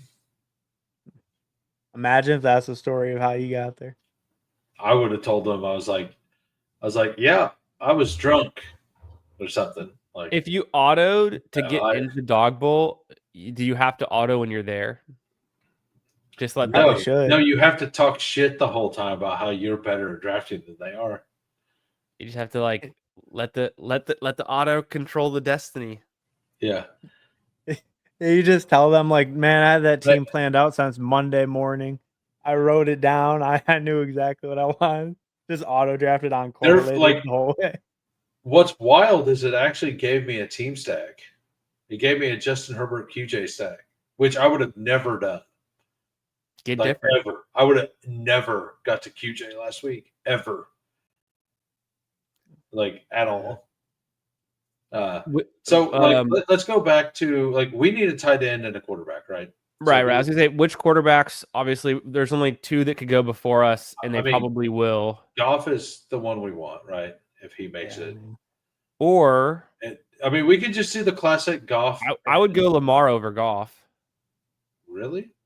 I think so. And also, I'd go Dart over Goff. I mean, with the ADP stuff, like why not? Yeah, like, I think we do that. I would do Lamar or Dart both over Goff, I think. Okay. I'm fine with it. Yeah. Do Dart and the hit tight end. I mean, Theo makes a lot of sense. But in the battle royale, what's the number of entries again for this week? What do you mean? How many total people are we competing against? 45,000. Yeah, I wouldn't force the stack. I think we should just take a tight end. Dart absolutely targets tight ends. Yeah, he does though. He really does. We already pulled up Kenneth Walker, right? Mm-hmm. Like to get like other than that, Theo's lower owned, right? So his ownership will be pretty low in general. With pulling Walker all the way up, like you're gonna dodge a lot of the autos.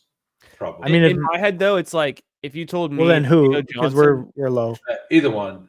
I don't care what we do. Yeah, no, I'm cool. I'm cool with Theo. I think it makes sense. Like I'm not upset if we have to split like 3 ways with somebody, and then we split it 3 ways. Like, like just to have a team that split 3 ways. Like, would you be upset? Like, just as bragging rights, if nothing else, right? I don't like. You do want to solo ship. Don't get me wrong, but if I feel like this is the best team we could have made, like there. It makes sense because the stack and Dart does target the tight end. In a single week, anything can happen. The variability, right? Especially the tight end scoring. Yeah. But like if you were to say to me, in any circumstance, is it Jake Ferguson or Theo Johnson? Is it Goddard or Theo Johnson? Is it Mark Andrews or Theo Johnson? Like I wouldn't even have Theo Johnson over any of those guys. So it really comes down to like we're calling our shot. It's going to be a Dart Theo Johnson stack that you had to have, which you kind of want to do in a tournament this size. So maybe that's it's also the bring. Like we also have the Amon-Ra, right? Like the Amon-Ra cooks, and then this is the bring back. That's why I wanted. That is actually why I wanted Theo there. Was because we had that. Like, if I could see myself building the same team and just altering the tight ends as well. I'm not against what you said, but like Like hit tight end again real quick. Like the last Wait, pick, Devontae like, went I don't undrafted? understand. Yeah. Who? Yeah. And Judkins. That's crazy. Well, I mean, it's such a small, and it's 16. It Yeah. always surprises me though. There's a lot of Genty decent. got drafted. No, yeah. But like Harold Fanning, like even being drafted at all with Shador, like look up Shador's ADP. Is it 35.92?